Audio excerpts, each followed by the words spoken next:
Becoming an Entrepreneur. How to Find Freedom and Fulfillment as a Business Owner. By Jake Desyllas. Narrated by Jake Desyllas.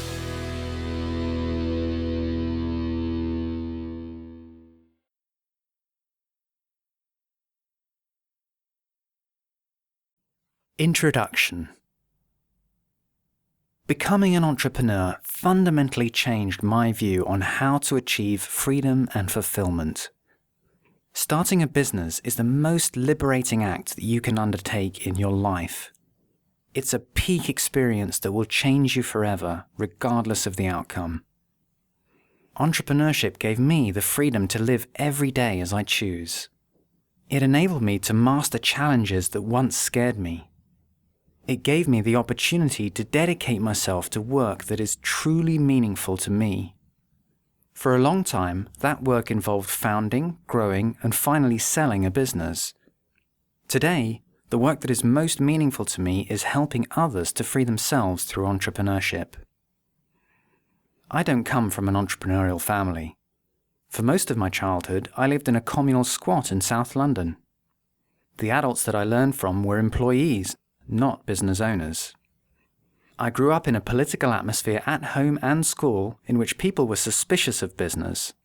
I was taught the word capitalist as a pejorative at least a decade before I learned the word entrepreneur. I spent years in college and postgraduate research before it even occurred to me that I could start my own business. Like most people, I learned nothing in school about entrepreneurship. I wasn't even aware that it was a viable option. I got the same message from school that I heard from my parents. The key to a good life is a good job, and the key to getting a good job is getting good grades. Nonetheless, deep down, I knew I never wanted to work for anyone else. The prospect of spending life as an employee seemed like such a drag. I believed that it must be possible to do something more fulfilling with my life than working for other people, even though I didn't know what that would be.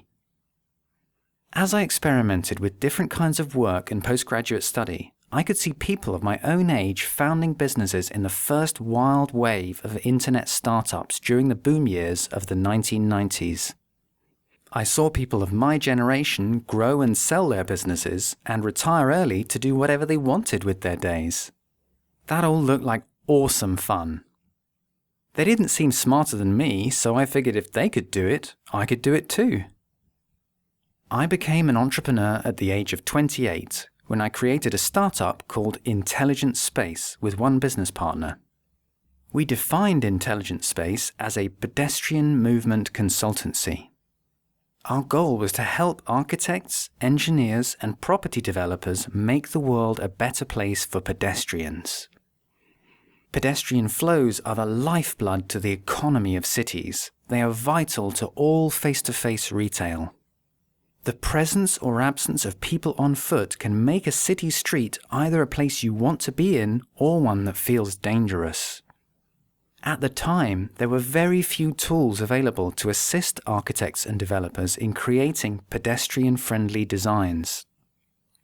We developed computer simulations that mapped where people are likely to walk, which is often not the same as where architects or engineers think they should walk.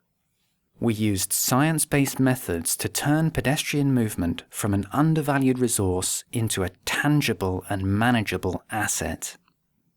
I was aware that the designs of many buildings and streets were terribly dysfunctional for pedestrians, and I saw an opportunity to help improve urban designs through the simulation of pedestrian flows.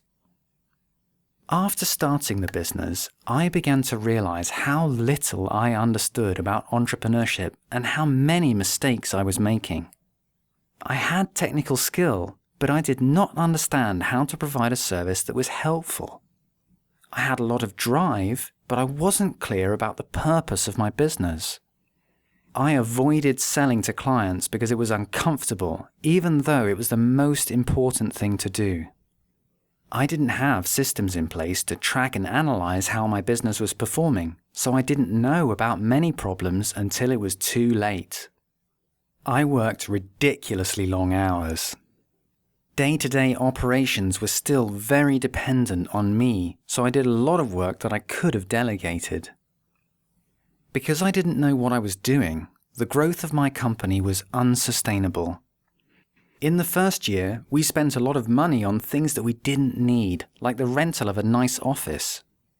We had to cut back and fire people shortly after we completed our first big project because we didn't have any new projects lined up. I took on large debts to fund my business. I was personally on the hook for over £150,000, approximately $246,000 in loans. It was the biggest risk I had ever taken, and after 2 years, it did not look good. My education had trained me for life as a reliable employee and taught me nothing of what I needed to know to run a business. I was just making it up as I went along, and that wasn't working. I needed conscious principles to follow in making decisions about my business. I resolved to learn everything that I could about entrepreneurship and to start running the business in a more principled way as fast as I could. I read voraciously, paid for business coaching, and did a lot of rethinking. As I implemented what I was learning, the business went from one that lacked clear direction to a highly transparent and systematic operation. Intelligent Space became a very successful consultancy. It took 5 years to pay off the initial loans and achieve profitability. We continued to grow revenue and increase our profit margin until we sold the business to a multinational engineering company in a trade sale 2 years later. In the end, my little startup had a clearer purpose, more transparent business controls, and a higher profit rate than the huge multinational company that bought us. I worked as a director in the multinational company for 3 years as part of an earn-out agreement. Then I retired early, at the age of 38. About this audiobook. This audiobook is for you if you want to become an entrepreneur or if you already are one and want more freedom and fulfillment. I've set out the principles that helped me directly in becoming a successful entrepreneur. Although I use examples from my experience in starting a consultancy, the principles that I discuss in the audiobook are true for any industry. I've tried to express these ideas as simply as possible, avoiding technical language wherever possible. You don't need much background knowledge of business in order to understand the contents. I've drawn from a wide variety of sources, especially from other entrepreneurs. If you're interested in reading more about the principles that I adopted, you can find suggestions for further reading at the end of the audiobook. In a nutshell, these were my guiding principles. Be helpful. Make something people want. I hold a BA Honours First Class, an MSc with distinction, and a PhD.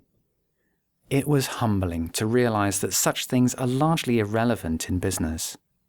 What counts is one's ability to be helpful and make something that people want. This is what Chapter 2, Something People Want, is about. Provide purpose. I started the business with only a vague idea of what I was doing. I came to understand that my most important responsibility was to provide a defining purpose and a clear vision for the venture. This is the subject of Chapter 3, You Provide the Purpose. Learn by selling. Although selling our services to potential customers was the last thing I wanted to do at first, I came to understand that it was the most important activity for my business. Chapter 4, Learn by Selling, explains how selling is the mechanism through which you learn to shape your business for the better. Measure everything. When I started my business, I was running from one emergency to the next. After my rethink, I adopted a very proactive approach to tracking and analysis. This is the subject of Chapter 5, The Unexamined Business is Not Worth Building. Don't spend it until you've got it. I learned the hard way that spending money until you run out is not a good plan. Instead, I came to adopt the approach of funding the business from earnings. This is the subject of Chapter 6, The Best Funding There Is. Make yourself redundant. I learned to stop increasing my responsibilities within the business and do the opposite. Extract myself from workflows as much as possible. This concept is explained in Chapter 7, Make Yourself Redundant. Revenue is vanity and profit is sanity. Instead of focusing on growth, I learned to focus on what matters for the health of the business: profit. This is the subject of Chapter 8, Profit is Sanity. Act despite uncertainties. I had to give myself permission to risk failure in order to achieve something remarkable. This is the subject of Chapter 9, JFDI, Just Fucking Do It. I did not adopt all these principles uniformly. In fact, I became conscious of them partly because of the mistakes I made when I didn't apply them. In struggling to become a better entrepreneur, I realized that my education and upbringing had all been geared towards becoming a lifelong employee.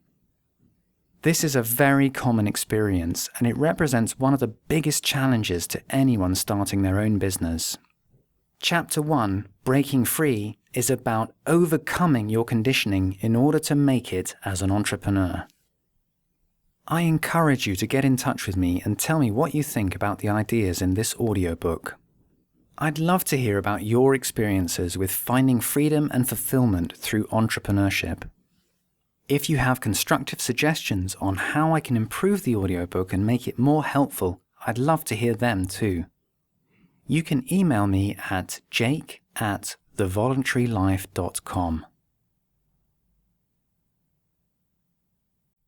Chapter 1, Breaking Free.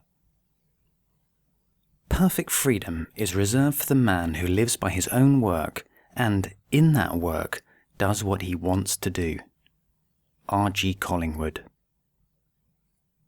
Entrepreneurship provides the best opportunity for anyone to experience the three most fulfilling intrinsic motivations in life: purpose, mastery, and autonomy. Purpose is the motivation that comes from having an important reason for whatever you do. It is a conviction that what you're doing matters.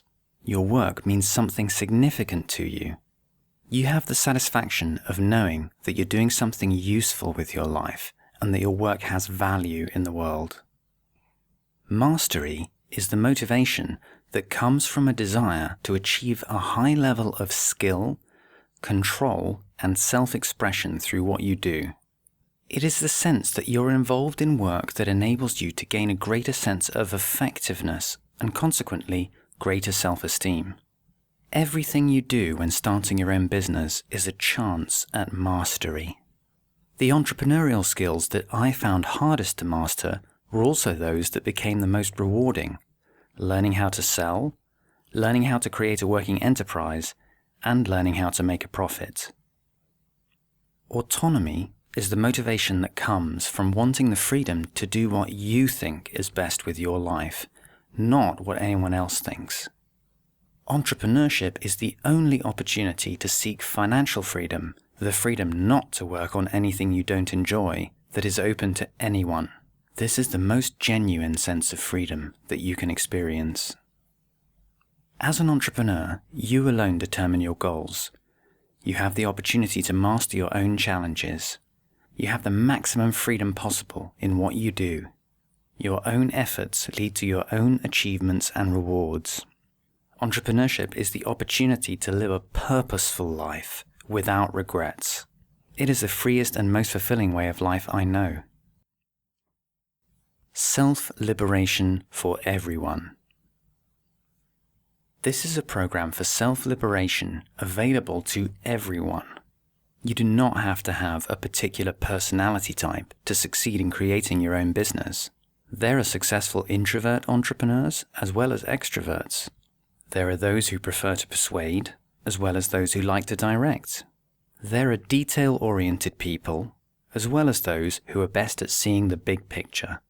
Each person can create a business in his or her own way. Customers don't care which school you went to or which exams you passed. They don't care about the race, gender, or sexual orientation of the entrepreneur behind a business. They simply care about whether your product is useful to them. There is no limit to the number of people who can start their own business at any one time. It's not as if there are only so many entrepreneur jobs available. Humans will never run out of unfulfilled needs for businesses to meet, so anyone can invent a business that will be relevant to some market. We could live in a world of entrepreneurs. Everyone could work for themselves in a vast network of independent contractors. Perhaps we are moving towards that possible future. I believe we would all be far happier and more responsible for it. Everyone would gain an understanding of basic economics and the importance of reciprocity. The world could be unimaginably more peaceful and prosperous as a result. The opportunity to start your own business is one of the great privileges of our times. I'm thankful that I was born in this period of great business creativity and development after the Industrial Revolution, and not during the vast majority of earlier history when most entrepreneurs were killed for upsetting the existing order. It's up to us to take advantage of the possibilities that this time offers. Even within my lifetime, technological change has made it far easier to become an entrepreneur. It is now feasible to start your own business over the weekend and have access to a truly global market on Monday. The technology available to us would have astonished any entrepreneur working even one generation ago. We have frictionless access to any customer or supplier on Earth through the internet. We can use crowdfunding to raise money without being beholden to powerful institutions. We have real-time reporting systems that show how our businesses are performing. We can use a huge selection of cheap automation tools to scale our businesses easily. What holds people back? Here is a strange contradiction of our times. Although it has never been easier to be an entrepreneur, nearly everyone is trained to become an employee. Most people are indoctrinated from an early age to imagine that the only realistic option for supporting themselves is getting a job. They learn to think like worker drones and to spend their lives following directions from someone else. It's a kind of employee conditioning. Most people become so indoctrinated that they assume, by default, that they need to get a job from an employer in order to make a living. As children, they were taught that passing exams, obtaining certification from someone else, is the key to finding a good job. In contrast, when you start a business, you create opportunities for yourself and others by finding new ways to be helpful. Employee conditioning creates the mentality of followers. The default assumption is that somebody else makes the big decisions and your job is to follow them. However, as an entrepreneur, you are your own leader. You have the exciting opportunity to provide a defining purpose for your ventures. Most people have been trained to look to authority figures for rewards. They look to bosses to give them a promotion, just as they were trained as children to look to teachers for grades and to parents for approval. In contrast, an entrepreneur looks for reciprocation from customers as equals for value provided. When you think like an employee, you expect someone else to be the judge of your own progress. Your boss gets to decide how you're doing, and you work to influence his perception. In contrast, if you create a business, you take responsibility to assess how you are doing. Employee conditioning shelters you from many of the important questions facing a business owner, such as how to finance a venture. When you are trained to think like an employee, you focus on office politics and miss out on the really interesting decisions facing the business. Most people have no idea about the options available to finance a business and the advantages or disadvantages of each option. I certainly didn't know about such things. As employees, people think they need to take on more and more responsibility in the work process in order to secure their jobs. Many entrepreneurs are also held back by the conditioning that leads them to take on ever more responsibility. Despite financial success, business owners often suffer from stress and burnout because their businesses depend on their input for so many aspects of day-to-day operations. I will suggest a completely different approach. As a business owner, the most valuable work that you can do is to design workflows. The quicker you extract yourself from active involvement in these workflows, the better it will be for you and your business. The employee mentality teaches a goal of finding work and hanging on to it, but your goal as an entrepreneur is to create value and make yourself obsolete in the process. It's a wonderful opportunity to change the way you work. Employee conditioning trains us to judge and justify our work by effort and intention. We become involved in intricate hierarchical games whereby employers try to influence our behavior and we try to beat the system. When you start your own business, you judge everything by results because that's what matters. You do things to make a real impact, not because other people want you to. As an employee, you are trained to avoid risking failure at the cost of never doing anything extraordinary. Starting a business requires you to risk failure in order to achieve something truly remarkable. Why it's hard. The main reason people find starting a business scary and confusing is that they've been conditioned in their most formative years to think of themselves as employees. Children are natural entrepreneurs. They have a restless curiosity and creativity. Employees are not born, they are made by years of indoctrination. The most obvious source of employee conditioning is school, where we spend over a decade being prepared for the workplace. The whole point of modern compulsory schooling, as it has evolved since its invention in 19th century Prussia, is to make employees out of kids. Some educational luminaries have expressed this quite explicitly. John Dewey wrote, "Every teacher should realize he is a social servant set apart for the maintenance of the proper social order and the securing of the right social growth." The purpose of schooling is often unclear, even to many people working within it. School is a factory for the production of employees. Even the teachers have been conditioned by it. Every single school teacher you ever had was an employee. Is it any wonder that they taught you to think like one? School is a kind of prison for kids, and we are all ex-cons trying to find our way in the world outside. School did not just leave us unprepared for starting a business, it made us less capable because it trained us to think like employees. If sitting in rows for years at school impressed anything upon us, it was how to think like followers. The person who mattered was the one dispensing knowledge at the front of the class. We were only there to absorb teachings from the leader and to try to gain their favor. A less obvious source of employee conditioning is the family. The model of being an employee and having a boss is very familiar to many people because most parents behave like the bosses of their children, and crappy bosses to boot.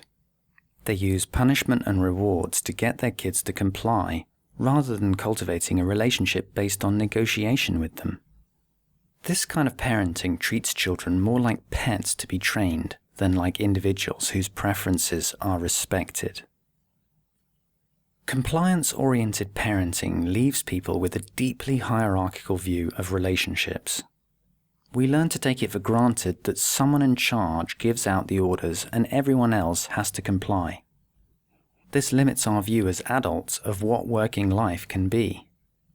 We go from one hierarchical job to another, hoping to move up the career ladder, often blind to the opportunity of a life outside the job hierarchy as a business owner. I hope that someday compulsory schooling, that hangover from the 19th century, will end. More people will realize how completely outdated the idea of forced schooling is for the world that we now live in. I also hope that there will come a time when the general standard of parenting improves to the point at which children are treated as vulnerable individuals to be negotiated with, rather than as underlings whose job is to comply. However, those of us born before such a time have to unlearn our conditioning in order to be free. Today, it is feasible for anyone who wants to become an entrepreneur to do so. We've just been trained not to try. The employee mindset significantly lags behind the opportunities available today. It's long overdue that we leave our employee conditioning behind. It's amazing how much more joy and fulfillment you can have when you stop thinking like an employee and free yourself to act as an entrepreneur. Breaking free. Some people choose to find comfort in what is familiar to them. If you want to work in jobs, then the employee conditioning that you received might suit you. You can spend your whole life doing that if you'd like. The problem is this: if you do want to create your own business, this conditioning imprisons your creativity and convinces you that there is no escape from your jobbing lifestyle. I believe that if we weren't all trained to think of ourselves as employees, then nobody these days would want to be one. There is too much fun and fulfillment to be had as an entrepreneur. Almost everyone who starts their own business has a range of learned prejudices, preoccupations, and bad habits that sabotage their own success. I certainly had mine, as you will hear throughout this audiobook. Starting a business pits you against all the messages inside your head that hold you back in life. This is the psychological challenge of entrepreneurship. When you free yourself of this conditioning, you free yourself in life and you gain fulfillment as an entrepreneur. The employee mentality is an unhealthy state of mind. It leads you to think that your locus of control is outside yourself. It encourages you to look to others to tell you what to do and think. The fact that this way of thinking is the norm is a sign of how indoctrinated most people are at present. In contrast, entrepreneurship requires critical thinking expressed in creative action. As Michelangelo put it, you criticize by creating. To think like a successful entrepreneur, you simply need to think as a rational individual does. Learning to be an entrepreneur is about unlearning your employee conditioning so that you can think freely again. This audiobook will help you dump your employee conditioning, free yourself to take action as an entrepreneur, and have a great time in the process. Work takes up a huge proportion of our time, energy, and life. It's far too important to leave it to someone else to decide what your best work can be. If you're willing to take the risk and responsibility of starting your own business, you will have the freedom to do the work that you choose in the way that you want. If you know deep down that you'd find this choice more fulfilling, despite how scary or challenging it might seem, then listen on. I'm going to help you stage a prison break. Chapter 2. Something People Want. In a sense, there's just one mistake that kills startups: not making something users want. Paul Graham. The way to prepare for entrepreneurship is nothing like the way that you prepare for a career as an employee. The model of preparation for life that I learned was certification, passing exams. This is the idea that you gain access to the next stage of your life by showing various important people that you can pass their tests. You pass school exams in order to get into university. You pass your university degree in order to get a job. Many people go on to pass professional exams in order to practice a restricted profession. I was very embedded within this approach. I got a bachelor's degree, a master's degree, and a doctorate. This is fundamentally the employee way of thinking. The jobs are out there, pre-made. Your path to obtaining a job is also predefined as certification. Your task is to adapt yourself to fit one of these predefined paths to a pre-made job.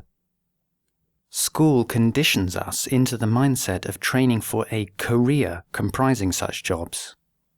Career guidance counselors, themselves lifelong employees, give advice about particular jobs for which, supposedly, you would be well suited. The underlying premise is that you are destined to go and get a job. This doesn't prepare you for the challenges of creating your own venture. Preparing to become an entrepreneur is a completely different exercise. Potential customers do not issue exams that you can cram for in order to get their business. Nobody cares what school you went to or what degrees you have. What they care about is whether you're doing something that is helpful to them. Entrepreneurship seemed like an alien way of life to me when I was at university. My vague notions about how to become an entrepreneur tended to be infused with wishful thinking. I thought the key was to have a brilliant idea, that eureka moment of inspiration. However, that is not the most important requirement for starting a business. What counts for success is not so much your business idea, which will change over time, but rather your capability to execute it. You'll be more capable of executing some ideas than others, so it helps to be conscious of your own strengths and weaknesses in choosing what kind of business to start. In this chapter, we will review what capabilities you need and identify how to acquire, develop, and master them. Put simply, your business capability is just your ability to be helpful, to provide value to others in a way that they recognize and appreciate. When you ask yourself what kind of business you should start, what you are really asking is, what can I do that would be helpful to others? That is a more practical way of looking at the question. You need 3 core capabilities in order to provide value to customers. 1. Customer empathy. 2. Industry knowledge. And 3. Technical expertise. If you have all of these for a particular idea, you're in the best position to start a business in that area. If you have none of them, then you need to develop them first, or see if you can find a different business idea that you have more capability to deliver. If you have 1 or 2, then you know where your strengths and weaknesses lie. Let's look at each of these capabilities in more detail. Customer empathy.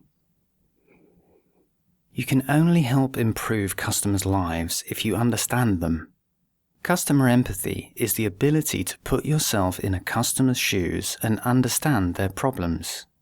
In order to do this, you need to understand how they live at present and how your proposed offering could improve their lives. One of the best ways to get good customer empathy is to be a customer yourself for whatever solution your business provides. This is known colloquially as eating your own dog food. It is helpful because you experience the same needs that your customers experience. A business must create value for people. In order for this to happen, a business owner needs to understand what other people want. It's a lot easier to understand what others want if you want the same thing too. If you personally need the solution that you intend to provide through your business, then you will be a far better judge of whether or not the business is successful at fulfilling the need. This approach informed Steve Jobs' decisions about product development at Apple. He often said that he worked to create products that he would be proud to share with his friends and family and that he personally wanted to use. I applied this approach to the audiobook you are now hearing. I wrote about the ideas that I found most helpful and inspiring when I started my business. If you're building a product or service that you personally need and will continually use, then you're in a good position to make informed decisions about improving, refining, and evolving your product. You will see which changes to the product help you. Phil Libin, CEO of the note-taking application company Evernote, talks about how he finds it much easier to run Evernote than the previous companies he founded because he and his team use the product daily. The Evernote developers do immediate market testing on themselves. However, You might want to start a business offering something for which you're not a potential customer. This is often the case if your product or service is designed to help businesses rather than individual consumers. For example, my pedestrian movement consulting business provided advice to retail developers. Since I had never worked as a retail developer, I was never a potential customer for my service. In other words, I wasn't able to eat my own dog food. Entrepreneurs who can't be a customer for their own product rely on research and imagination as tools to develop customer empathy. This means getting as much understanding of your customers as possible in order to simulate within your own mind what it is like to be in their position. This is harder than being a user of your own product, as you need to rely on feedback from your customers. On the other hand, even if you use your product, it still helps enormously to get feedback from paying customers, since they are able to provide you with a more objective assessment of your product or service. There are many ways of getting structured feedback from customers, from online questionnaires to in-person interviews. I interviewed our customers regularly throughout the growth of my business and asked them for detailed feedback on how we could better meet their needs. Those interviews helped me understand and empathize with them better. The biggest source of customer feedback comes through the sales process itself, which we will discuss more in Chapter 4. Industry knowledge. You can't be helpful to your customers until you understand their circumstances. Customers do not exist in a vacuum. They are people working and living within their own constraints. Where they live, work, or shop might have a big impact on whether they can buy from you. Perhaps it matters which operating system they use or which devices they own. Maybe it's important to know when they get paid and how much they can spend. It is also important to understand the circumstances of the other businesses that serve your customers. This could include understanding how potential distributors interact with your customers. It could involve knowing potential affiliates and how to incentivize them. It might also include understanding any major issues in the industry that are changing the way that people do business. The best source of industry knowledge is previous work in the industry. This kind of knowledge is one of the most valuable things that you can get from any jobs that you have before starting your own business. I worked as a property market consultant before starting my own consultancy, which gave me valuable insights into the problems facing property development companies. You can view your experiences as an employee as great opportunities to get an insider's understanding of a particular industry. Additionally, you can learn about an industry from having close contact with other people who work in it, such as friends and family. My father is an architect, so I was able to gain insight into how architects purchase consulting services and how they could be partners for our services. It is beneficial to talk to as many people as you can about their work so that you can learn about what happens in their industry. You can also gain industry knowledge simply by finding resources that teach you about how the industry works. For example, I didn't know anything about self-publishing when I chose to publish this audiobook, so I read books in order to learn about it. Even if you don't know anyone in the industry, when you reach out to people and ask to talk to them, you may be surprised by how helpful they can be. Most entrepreneurs I know are happy to talk to others who are trying to start a business. They can be a great source of industry knowledge, and they may connect you to people with whom you could develop partner or affiliate relationships. The real value of all this knowledge is to give you an understanding of how money flows around your customers. This will make you more capable of delivering value and getting paid for it. Your empathy for customers will be supported by a practical understanding of their context and constraints. Technical expertise. Technical expertise is specialist knowledge about how to deliver a quality product cost-effectively. This includes knowledge about how to improve quality or reduce cost without compromising either. The rarer the technical expertise you have, the harder it will be for customers to get your offering from someone else. If they need the benefits that your product provides and cannot get those benefits elsewhere, then your offering will be valuable. Technical expertise can give you the opportunity to innovate in ways that increase productivity or improve customer experience. If you know how to do something differently or provide a service that is totally new, it can give you a huge business advantage. This is why entrepreneurs cluster around fast-developing technology. That's where the opportunities are. Fast-developing technologies are risky and uncertain. Therefore, there is less competition and a bigger potential upside. Acquiring technical expertise means becoming skilled at something that is both difficult and useful. The starting point for this kind of expertise is to immerse oneself in a chosen subject area and learn all there is to know about it. However, knowing about a subject is only a precondition. The expertise lies in the ability to do things with this knowledge. For example, create more beautiful music, code better software, or coach people more effectively. It's not about what you know, it's about what you can do. Developing technical expertise seems similar to the kind of learning undertaken in school or university. For this reason, it is easy to focus on your need for technical expertise at the expense of customer empathy and industry knowledge. Learning techie stuff may feel familiar, at least it did to me. This often translates into a focus on improving the quality of your product or service. The danger is that if you focus on technical issues without sufficient regard to customer empathy or industry knowledge, you will end up making improvements that nobody cares about. I was conscious about the technical expertise needed for my business, but I was quite unaware of the importance of customer empathy and industry knowledge, so I focused on research and development at the expense of sales. In the first year, I spent a huge amount of time and energy solving the technical problems necessary to get our software to work. I devoted much less time and energy to the vitally important question of what our customers really needed from us. As well as technical expertise relevant to your specific industry, you also need to develop technical expertise in the practice of running a business itself. This expertise is totally alien to the employee mentality taught in school. Business expertise involves a range of abilities to sell, to track operations transparently, to create standardized workflows, and to steer your business towards profitability. We will look in detail at developing these general business skills in later chapters. Build your advantage.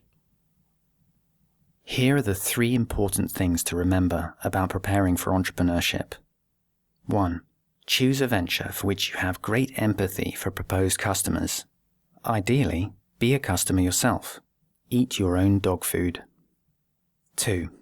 Develop your industry knowledge by working in the industry, talking to people who understand it, and reading about it. 3. Build your technical expertise by developing rare and valuable skills in your proposed area of business. In the best case scenario, you will create a business for which you have great customer empathy, perhaps even as a customer for your own product. You will have industry knowledge, and you will have unique technical expertise. However, you probably won't start with all 3 capabilities. By reviewing the areas where you are weaker, you can identify which capabilities you need in order to start a business and plan how to acquire them. Developing your capabilities will give you an information advantage for entrepreneurship. Prepare yourself so that you have a unique understanding of what your potential customers really want, what their circumstances are, and how to resolve technical problems relating to them. If you understand these things better than most people, then you have an advantage. That is where the value lies. As the science fiction writer William Gibson said, "The future is already here, it's just unevenly distributed." If you know things in advance of others, you are able to see a little part of one possible future. You can make your vision of the future come true. In order to do so, you need to be conscious of your purpose. Chapter 3. You provide the purpose.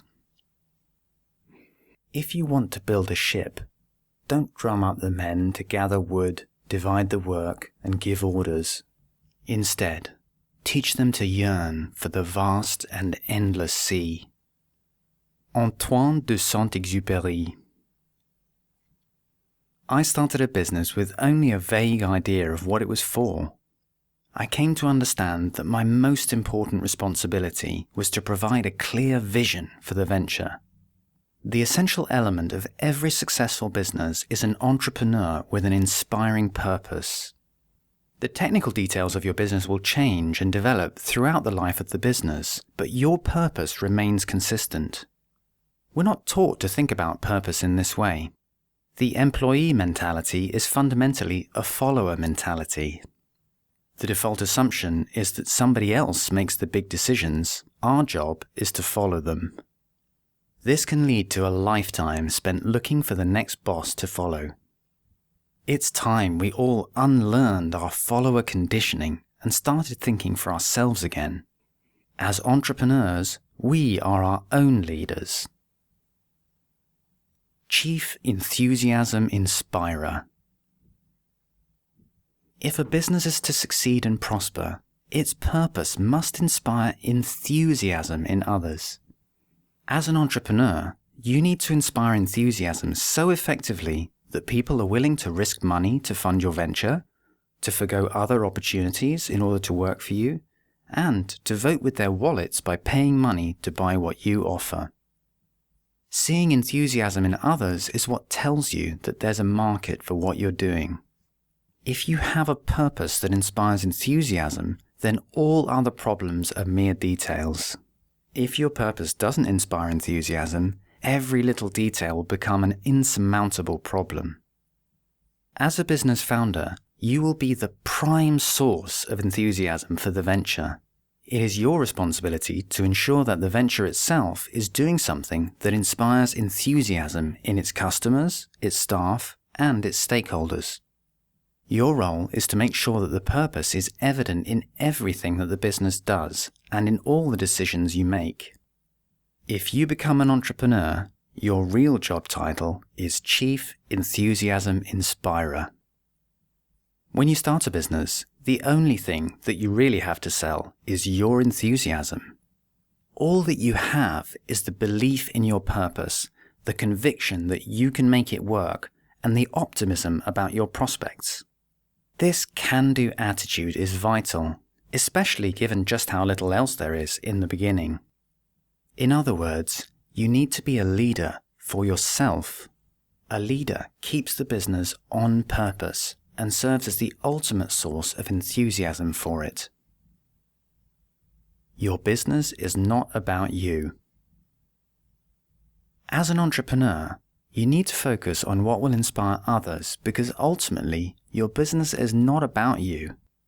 If your only motivation to start a business is to provide yourself with a source of passive income, I believe you will find it very hard to inspire others. I'm all for making a fortune, but the desire to make oneself rich is not an inspiring goal for anybody else. It's not a cause for which other people will storm the barricades. You will only inspire enthusiasm if you can define a purpose for your business that other people can understand and support. If your business has a meaningful reason for existing, then you will capture people's emotional commitment to it. How are you going to make other people's lives better? For the business to work, you need to make sure it's going to deliver something that other people will want. It may seem counterintuitive, but when you put aside your ego and concentrate on the higher goal of your business, you end up with more confidence in yourself. When you really care about the purpose of your business, you become an unself-conscious agent of that purpose, focused on seeing it through. The more time I spent thinking about what my business needed in order to succeed, the less time I wasted worrying about whether or not I was a success. That made me more proactive and more confident in myself. Find something that you believe in. By doing so, you will strengthen your belief in yourself. A purpose that you care about. Being an entrepreneur means that you get to decide what to work on, so there's no better opportunity to choose a purpose that you really care about. This is one of the great benefits of starting a business.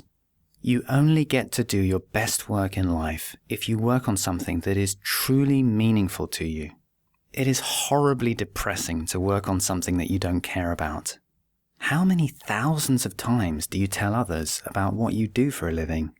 Each of those conversations with customers, colleagues, friends, and family is either an opportunity to talk about the most meaningful purpose that you can imagine, or to talk about how you spend so much of your precious time on something that doesn't matter to you. Only if you believe in the purpose of your business yourself will you inspire enthusiasm in others. Entrepreneurs have to be able to talk convincingly about their ventures, even in the face of setbacks that sometimes feel exhausting and demoralizing. If you believe in your business, selling to customers is simply the fulfillment of your purpose. You're not going to have confidence in selling a mediocre product that doesn't really make anyone's life better. This will be obvious to customers. However, if you are genuinely enthusiastic about your business and you believe in the value of your product, customers will sense your authenticity and they will believe in your product too. The purpose of your business has to be something that gets you out of bed in the morning when the going gets tough.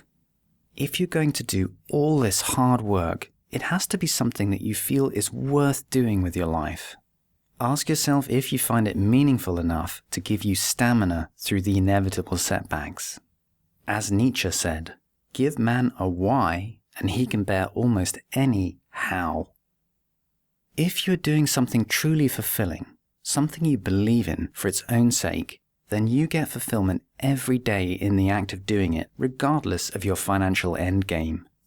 If you find purpose in your work that is so important to you that nobody can rob you of your own enthusiasm in pursuit of it, then you cannot lose.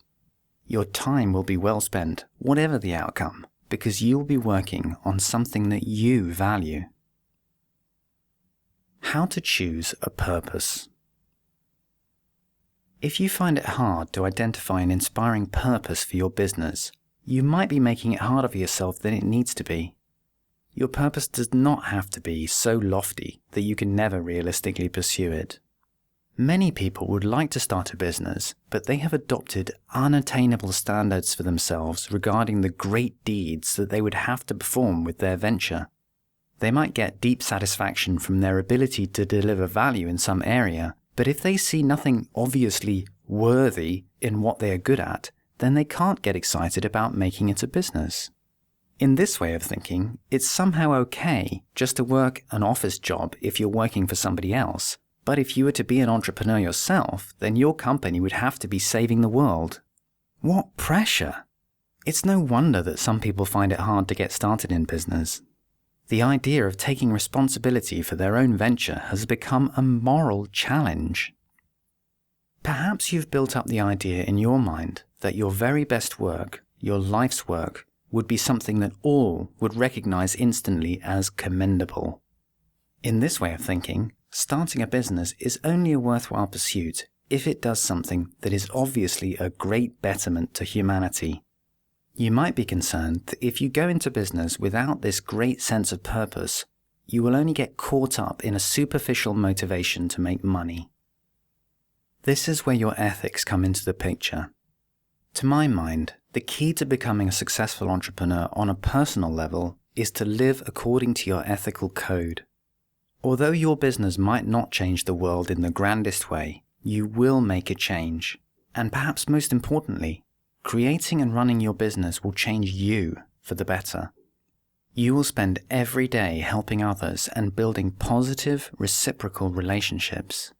Through this, you will learn the valuable lessons necessary for growing a business someday that truly reflects your life's deepest calling. If you create genuine, ethical relationships with your customers, you will have a positive impact on the world, even if your business's core purpose is not grandiose. Some people call themselves social entrepreneurs in order to emphasize that their focus is not just on profit, but on solving a social problem. But the fact is that all entrepreneurs who act with basic ethics solve social problems. In fact, that's what entrepreneurship is all about. What is a social problem anyway? It's just a living condition that people wish to change. It could be anything that makes people unhappy in their lives. Solving a social problem, therefore, means changing people's conditions, giving them more resources and options. That's exactly what all entrepreneurs do. In this sense, the people who created the first refrigerators were social entrepreneurs, as were the people who created the first personal computers. On a more basic level, the person who made the first pizza delivery service available in your neighborhood was a social entrepreneur too. We need resources to solve any social problem, but resources are scarce. Scarcity is the most fundamental social problem of all. It's the unifying mega problem, our limited resources. Any particular limited resource, such as time, technology, or energy, is interrelated to all the other limited resources. All social problems are subsets of this scarcity problem. If we had unlimited resources, we'd have no social problems. The extent to which we can increase our resources is the extent to which we can solve anything. Therefore, anyone interested in solving social problems must look at how we can generate additional resources and make them available to society. Although many people assume that things will always just somehow keep getting better, resources don't increase by themselves. If you want to help humanity, you can't take increasing wealth and development for granted. The only way to truly solve social problems is to generate additional resources. As long as you act with basic ethics, then your actions as an entrepreneur will help to make the world better, even if you are only creating a local pizza delivery business.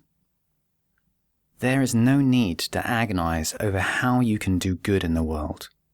All you need to do is go out there and generate value that makes customers happy. If you can do that without being unethical, you've contributed to chipping away at the biggest, baddest mega problem that humanity faces. You can free up some resources in the world by making your customers' lives a little easier or more enjoyable. You'll make them more productive and, in their turn, they will have more chance to do their bit to work on generating more resources for humanity. That is how the world gets better. Expressing your purpose. A vital skill for every entrepreneur is the ability to explain one's purpose in a way that is easy to understand. Nobody is going to be enthusiastic about your offering if it's not clear what your business is all about. You need an elevator pitch for your business if you want to inspire people with your purpose. An elevator pitch is a summary that is so concise you could explain it to anyone who happens to travel in an elevator with you. If you only had the time it takes to travel a few floors, could you summarize your startup's purpose?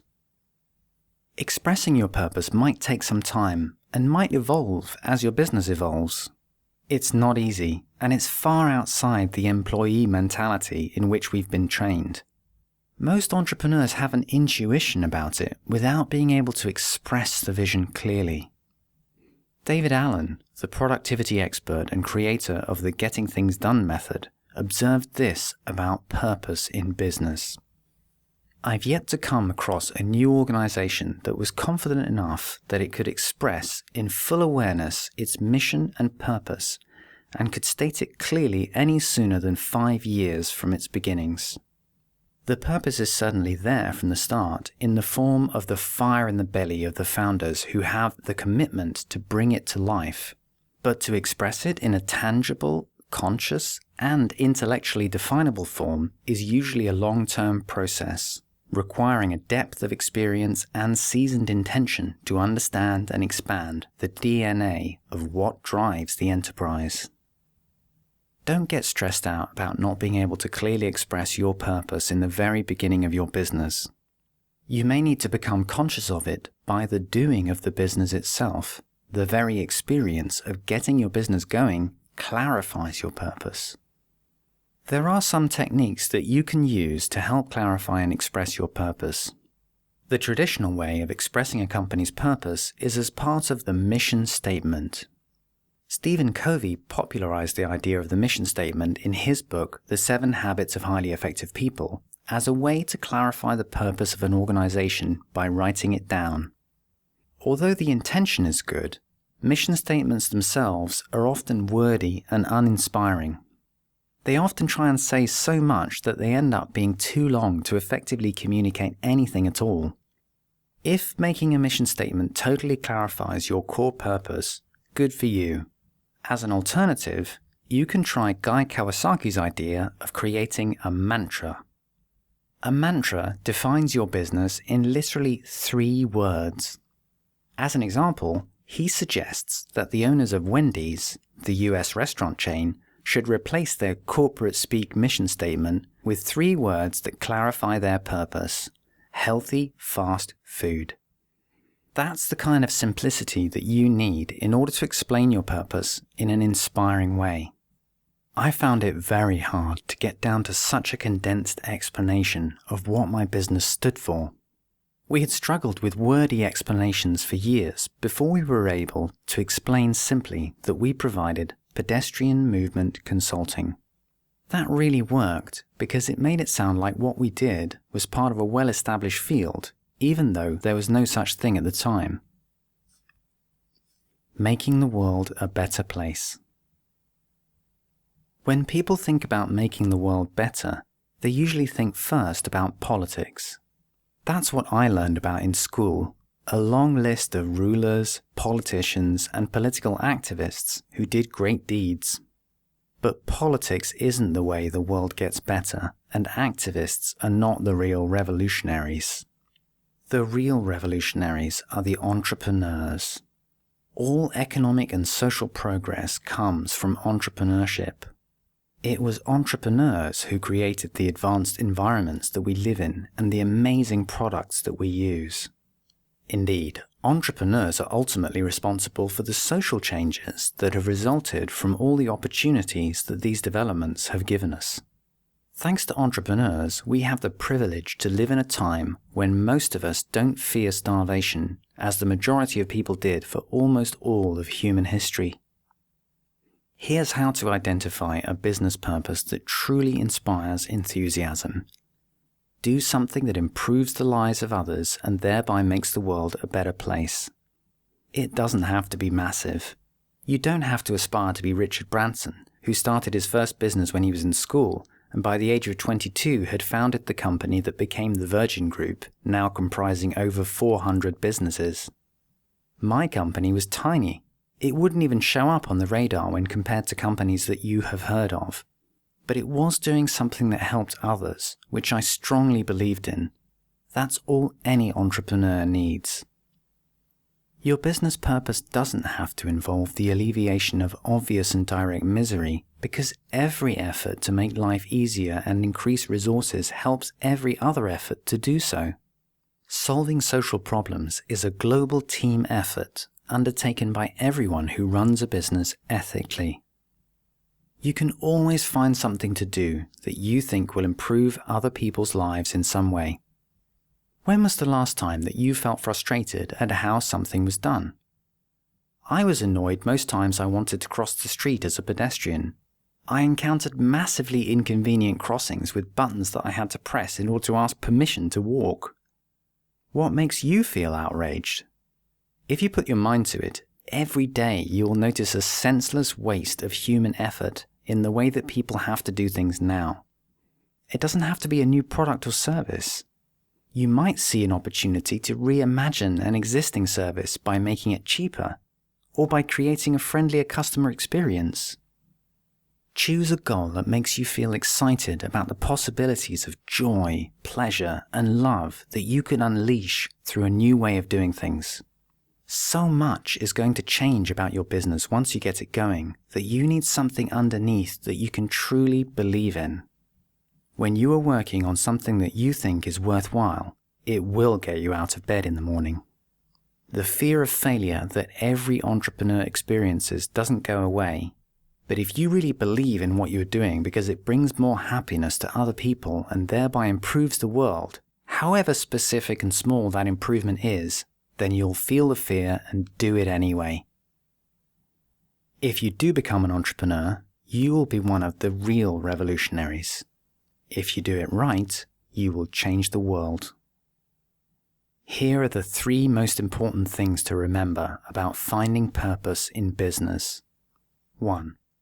Your job as an entrepreneur is to be chief enthusiasm inspirer for a purpose that others can rally to. 2. If you choose a purpose for your business that you genuinely care about, it will keep you going during the hard times. 3. Find a way to express your purpose as simply as possible, ideally in 3 words. Chapter 4. Learn by selling. I have never worked a day in my life without selling. If I believe in something, I sell it, and I sell it hard. Estee Lauder. Selling is the aspect of entrepreneurship that most strongly contradicts our conditioning. We've been trained to believe that we're not supposed to speak about our positive qualities. We've also been taught that we're not supposed to talk plainly about money. Yet, in order to sell, you have to present the positive qualities of something that you've made and ask directly for money. I found this very uncomfortable at first. I felt vulnerable when I started to sell. I had to be upfront about why I thought that hiring my business would be the best choice for potential clients. I knew I was opening myself up to criticism by directly expressing my enthusiasm and positivity about the business. I found that scary. I also felt vulnerable about asking to get paid in return for our services. I worried that new contacts would dislike me for bringing money into the relationship. I worried that I'd make a fool of myself, especially if I misjudged the pricing. Most of all, I worried about being rejected, since selling involves so much rejection. I avoided selling in order to avoid the discomfort that it provoked in me. I could always find seemingly useful things to do instead. You may also find it very uncomfortable to get out there and sell if it directly contradicts deep-seated messages that you've learned.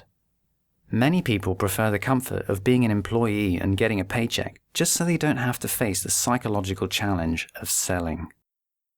Selling makes everyone feel vulnerable, but it gets easier the more you do it. In this chapter, I will highlight some of the most prevalent conditioning against selling and suggest ways to overcome it.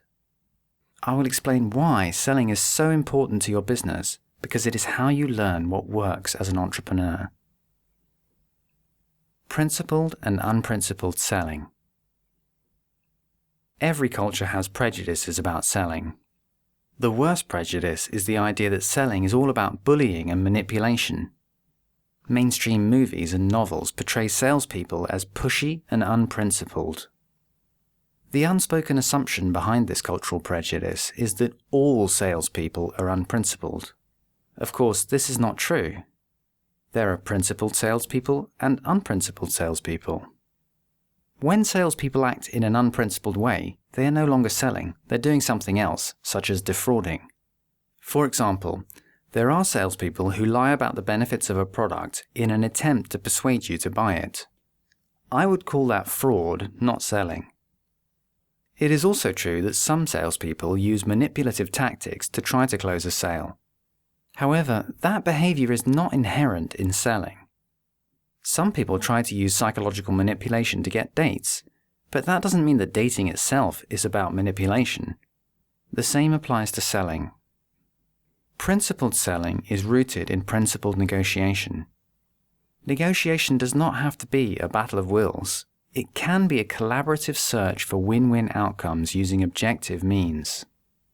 Principled negotiation is a fundamental skill for entrepreneurs that most parents don't teach their kids and most schools and universities ignore. I didn't even know there was a body of knowledge about negotiation from which I could learn. Getting to Yes by Fisher and Ury is widely considered the best book on negotiation. It's certainly the best thing that I've read on the topic.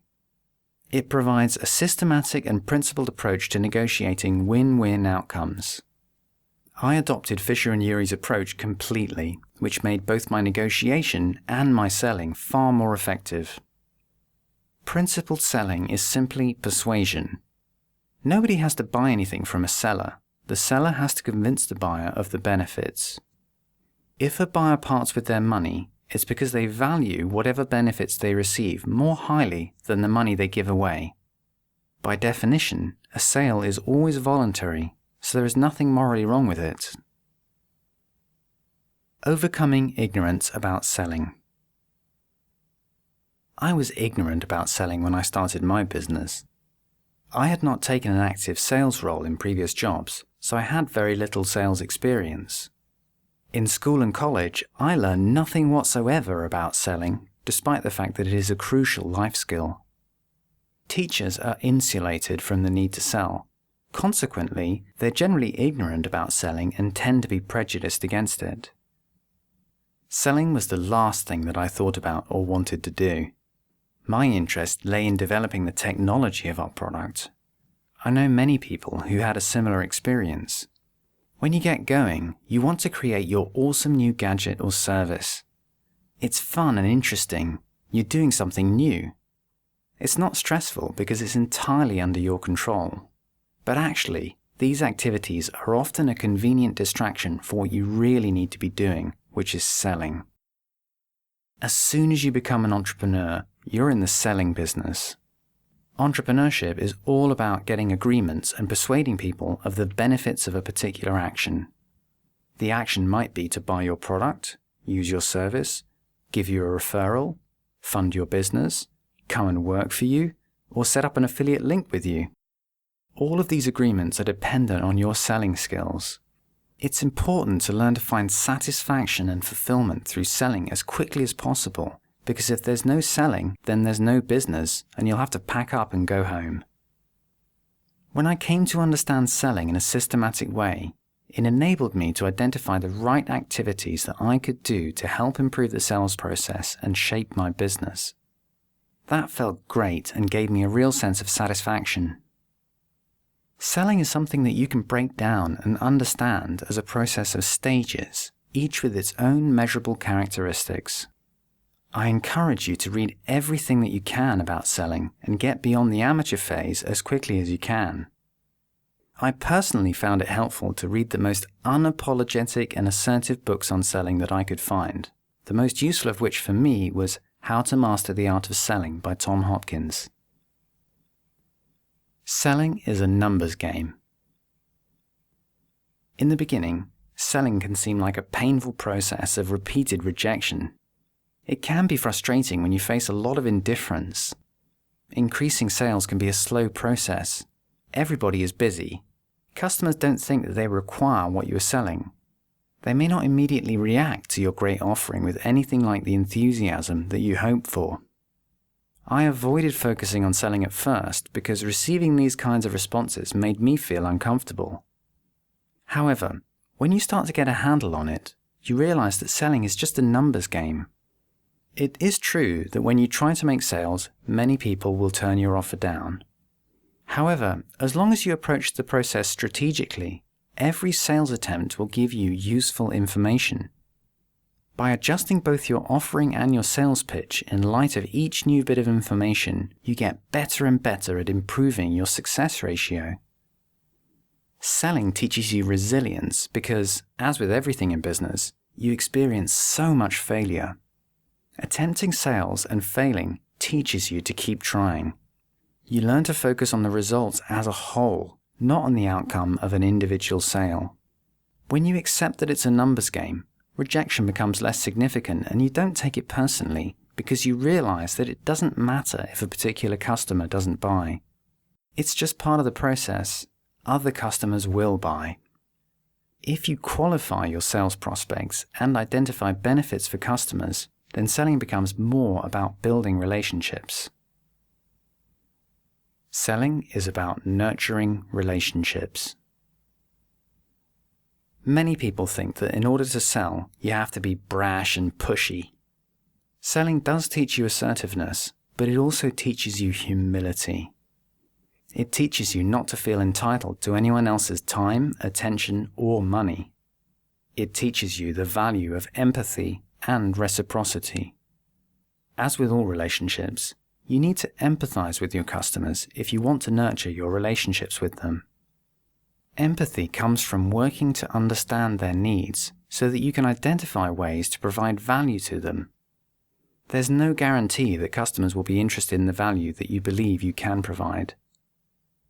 Nurturing your relationships with customers is vital to the growth of your business because the majority of your sales are likely to come in the form of repeat business from those existing customers. Existing customers are the engine of your growth. You also get referrals from them, whereby existing customers refer new customers to your product or service by recommending it to them. I wasn't familiar with this concept when I started my business, but it's one of the most important ways to grow sales. Partner and affiliate relationships are also amazing drivers of growth. Partnering involves identifying other people who sell a complementary product and linking with them to provide a joint offering that is even more beneficial to your customer than either product by itself. Alternatively, you can sometimes piggyback on a partner's sales process by adding your product or service to what they are already selling. For example, I developed a partnering scheme to link up with architectural firms. Our clients were retail development companies who bought pedestrian movement consulting from us because they wanted to ensure that their new shopping malls would have good shopper flows on all levels. We realized that architects could use our services on the retail projects that they were designing. Although the developers paid our bills, the architects were the ones who helped us get the sale. Most of the time, selling is about looking after relationships. Consequently, any fears that you may have about selling may not even be appropriate to the reality of what you'll end up doing. It really pays off to get into selling right away.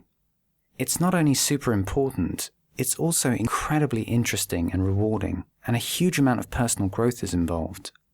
You will learn about both yourself and about negotiation. Selling may be scary, but the fear signifies a massive potential for personal growth. Creating your own opportunities.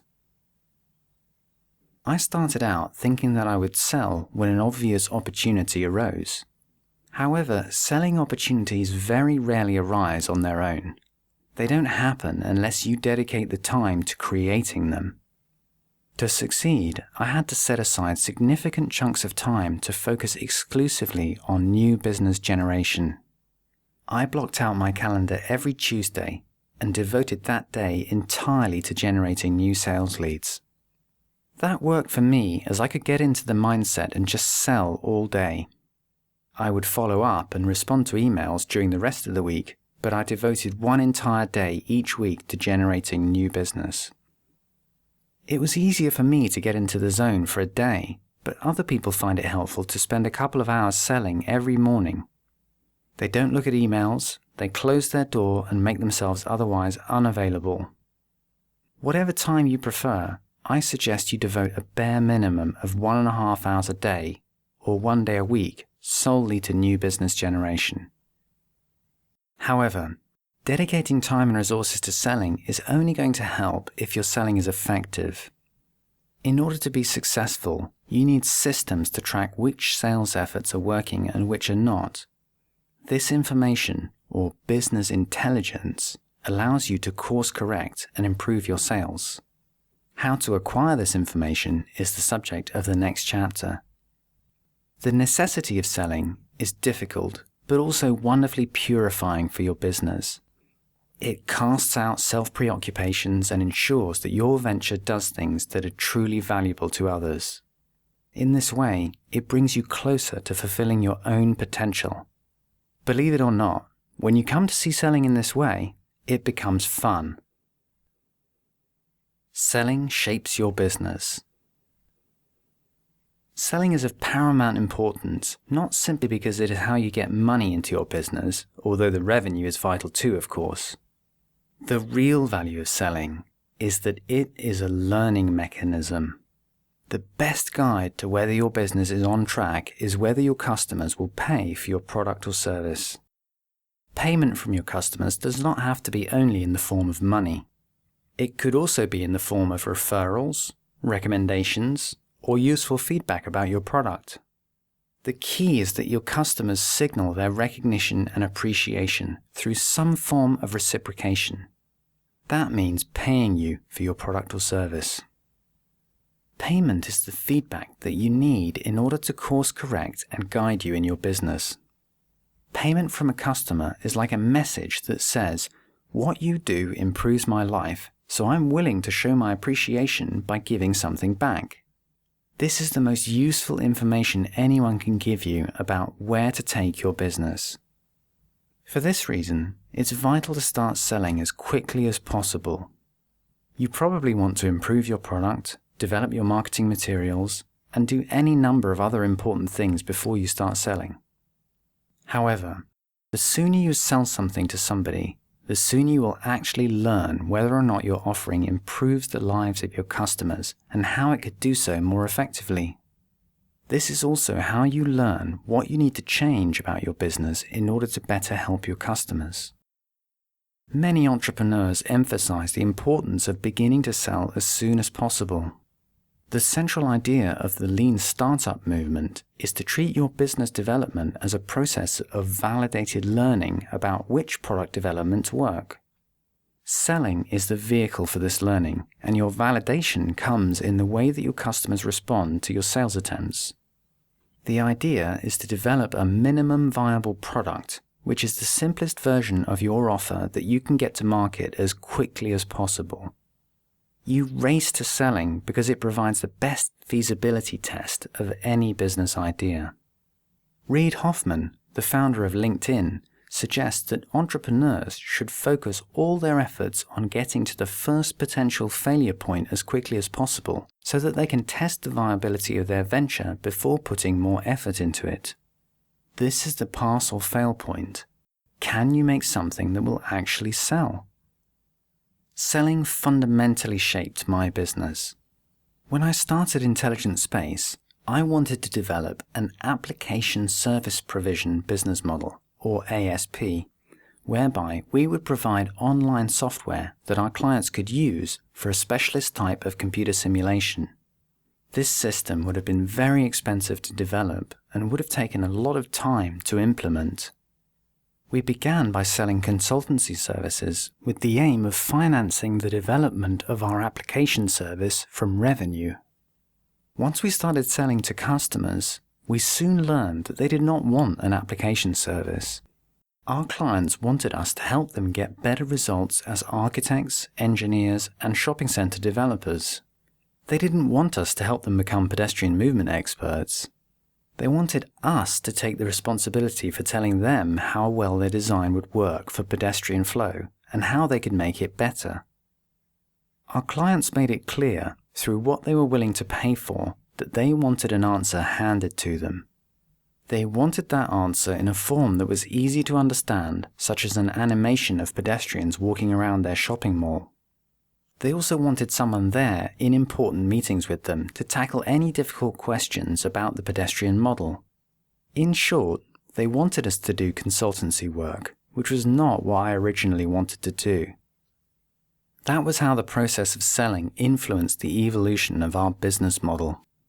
We changed the goal of our business model 2 years after founding. We dropped our plans to sell software and deliberately focused on developing a consultancy service. In this way, we allowed ourselves to be influenced by what our customers were willing to pay for. Here are the most important points to remember about selling. 1. The main value of selling is that it is a learning process. It shapes your business by providing you with essential feedback about what works. 2. Every entrepreneur needs this learning process in order to succeed. So it's vital to start selling as soon as possible and devote significant time to it on an ongoing basis. 3. Ignorance and prejudice surround the act of selling, but the reality is that principled selling is a mutually beneficial activity that nurtures relationships. Entrepreneurship is fundamentally a process of experimental learning through selling. The market is an evolutionary process that develops by trial and error, with businesses starting, experimenting, evolving, and changing. In the same way, your business will be a trial and error machine. You can't know in advance what you might offer that will really evoke enthusiasm in your customers, but you can make judgment calls and you can experiment. To be effective, any experiment requires feedback from your customers. The best way to get feedback is to try to sell. Chapter 5. The unexamined business is not worth building. The unexamined life is not worth living. Socrates. There's always so much to do in any new business. You could easily work 10 hours every day of the week and still feel as though you had more to do. I felt that way most of the time in the first years, as do many entrepreneurs. I ran from one emergency to the next. I lacked a strategic way of working. I didn't feel like I had control. You need to understand your business in order to control it. As an employee, you don't get a chance to acquire a strategic overview of the company you work for, so there is much less opportunity to understand how it works. You don't get to think about the big picture much because you do not run the business runs you. In contrast, when you start your own business, you can get the most comprehensive overview of the operation possible. However, this overview does not happen automatically. You need to be proactive about tracking and analyzing your business in order to understand exactly what is going on. Without a proactive approach to mapping out your business, you will be just as unaware of the big picture as most employees are. Events will constantly surprise you, and you will probably spend much of your time firefighting, as I did before I started tracking consistently. This proactive approach to tracking and analyzing a business is very different from what we are all accustomed to. Our employee conditioning trains us all to expect somebody else to tell us how we are doing and what is happening. However, as a business owner, nobody else is there to tell you how you or the business are doing. It's up to you to work that out for yourself. Breaking the employee paradigm involves measuring everything important about your business, including your own activity, and then doing something worthwhile with the information. This means collecting objective data about how your business is doing and adjusting your operations continually in light of this data. This chapter is a little more technical than previous ones, as it includes concrete examples of proactive tracking and analysis. Although the specific techniques and measures that I describe are useful in and of themselves, the real reason I've gone into such detail is to give you a realistic sense of what it is like to adopt this approach. When I started to track and analyze my business consistently, I truly understood how it worked and, most importantly, I understood what wasn't working. This freed me from a lot of stress and significantly improved my decisions. If you adopt this approach, it will free you too. Planning versus tracking. Planning your business can be a waste of time if you don't have a framework in place for tracking it. When I started my business, I had a clear idea of where I wanted to go and what I wanted to do. My business partner and I wrote a detailed business plan with many graphs and charts showing projected performance, how big our sales were going to be, how many people we'd employ, etc. Once we got going, however, that original business plan went out of the window. As I described in Chapter 4, we initially intended to develop a web-based application to support architects and developers, but we ended up creating a consultancy because that is what our customers wanted. The business opportunity led us to consulting, despite the fact that that was not our original business plan. The goals within your business plan express what you want to happen, which can be very different from what actually happens. Jason Fried and David Heinemeier Hansen are the founders of 37signals.com, a company that provides web-based collaboration tools. They suggest that business plans should be called business guesses, because that's exactly what they are. Something as fundamental as your business model may change from what you anticipated in your original business plan. A business plan is useful, even though it's full of guesses. It is a good place to capture your purpose by writing down your mission statement or mantra, as discussed in Chapter 3. Writing your purpose down and revising it as needed is important. The act of writing helps to increase your awareness of the reasons you are doing this in the first place. Your business plan is also a useful written summary of how your business will work financially. This means writing down in simple terms how you propose to take in more money than you spend while pursuing your purpose. If you can explain this in simple terms, you have a useful business plan. If you don't have a clear story as to how you propose to earn more money than you spend, then you have a problem. It may also be helpful to outline simple, measurable goals that you think are the most relevant to the fulfillment of your purpose, along with the steps that you plan to take in order to reach them. Derek Sivers, founder of cdbaby.com, has this advice. A business plan should never take more than a few hours of work, hopefully no more than a few minutes. The best plan starts simple. A quick glance and common sense should tell you if the numbers will work. The rest are details. There's nothing wrong with writing short, easily understandable business plans. It's really helpful to clarify your vision and your purpose for the business. However, many entrepreneurs focus on the planning side of the business and put surprisingly little effort into tracking the reality of what is actually going on in their business. Your business plan is your intended strategy, but the way that you allocate your time and resources is your actual emergent strategy. The value of tracking.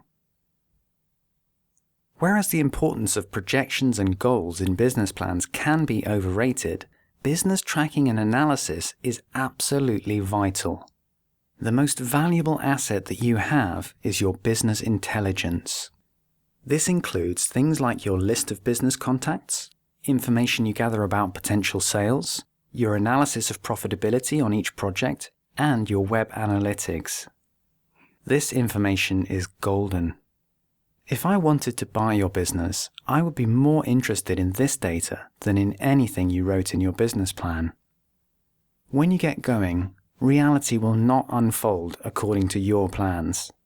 So how do you best adjust and course correct? By tracking reality and by seeing what's actually going on. This gives you the necessary information to make a conscious decision about how to adapt, what to change, and where to direct your business. That might sound a bit abstract, so this chapter provides some examples of what you can track to improve your business intelligence. We'll apply tracking and analysis to sales as a first example, since selling is such a crucial activity. In later chapters, we will apply tracking and analysis to other aspects of running a business. The more you can track what you're doing, the more you're able to be conscious about how your business is evolving. That information itself will guide you into making new decisions and course corrections, reallocating your resources and your time in a way that you know will drive the business forward. Tracking is where your sense of efficacy in business comes from. My level of enjoyment in running a business relates directly to how transparent the business is to me. If I can understand and track what is happening, I can cope with any setback because I know what impact my actions have. In contrast, if I'm not getting any feedback about how effective my actions are, every task seems harder and more stressful. It's no fun running in the dark. We need the feedback that comes from measurement. Tracking gives you the freedom to experiment. I can try things out if I know I will get useful information by tracking the results, so an experiment is never wasted, even if it doesn't work. If I could never find out whether an experiment worked, why would I put effort into trying it? You need feedback in any trial and error process in order to correct the errors. Building up your business intelligence is about becoming an expert in your venture and all the facts related to it. This means building, maintaining, and analyzing databases concerning all aspects of your operation. Consider it your job to be an expert in everything to do with your business, because that information is the most valuable asset you have. The relevant information will vary somewhat by industry and individual business. In the rest of this chapter, I'll provide some examples based on what was important for my own business. Marketing data. The most important measurements for marketing are those that show you how well each marketing activity is performing relative to its cost to you. You may not be able to tell in advance how successful a particular channel is going to be, but you can always gather information about how well it is performing once it is underway. This information allows you to course correct and focus your efforts on the most useful channels. There are many ways to track the value of specific marketing activities that you do, but the underlying principle is the same for all of them. Gather data on the level of response to each campaign or channel. For example, for each marketing campaign, you can use different web links with a service like bit.ly.com and different voice-over IP phone numbers to identify which campaign brought in each response. You can use different emails for different campaigns. For example, one email for your business card, another for your website, and another for an affiliate program. You can easily capture a huge amount of useful information about activity on your website. There are plenty of resources online that explain how to collect and analyze these kinds of data. The goal is to identify what ultimately leads to sales. For example, is there a difference in the conversion rate, that is, the number of purchases per view, between specific product pages, and, if so, why? You may participate in industry events like conferences and trade fairs, especially if your company sells business to business. Tracking your participation in events like these will help you understand objectively whether or not you need to get more serious about putting yourself out there and getting yourself known to potential customers and clients, or whether the activities that you have been doing in this respect are a waste of time. I used a database to track many aspects of my participation in industry events, such as the number of events I participated in each month and the number of presentations I made. You can also treat each industry event as a marketing channel in your analysis, tracking responses to the material you present or hand out at each event, so that you can see what level of response each event brings. I tracked the number of new contacts I met at each event and the number of projects arising from those contacts. These kinds of measurements identify what you are doing proactively to increase your relationships within your industry and whether your actions are worthwhile. Sales data. Being conscious about selling involves tracking your sales pipeline, your opportunities or potential sales.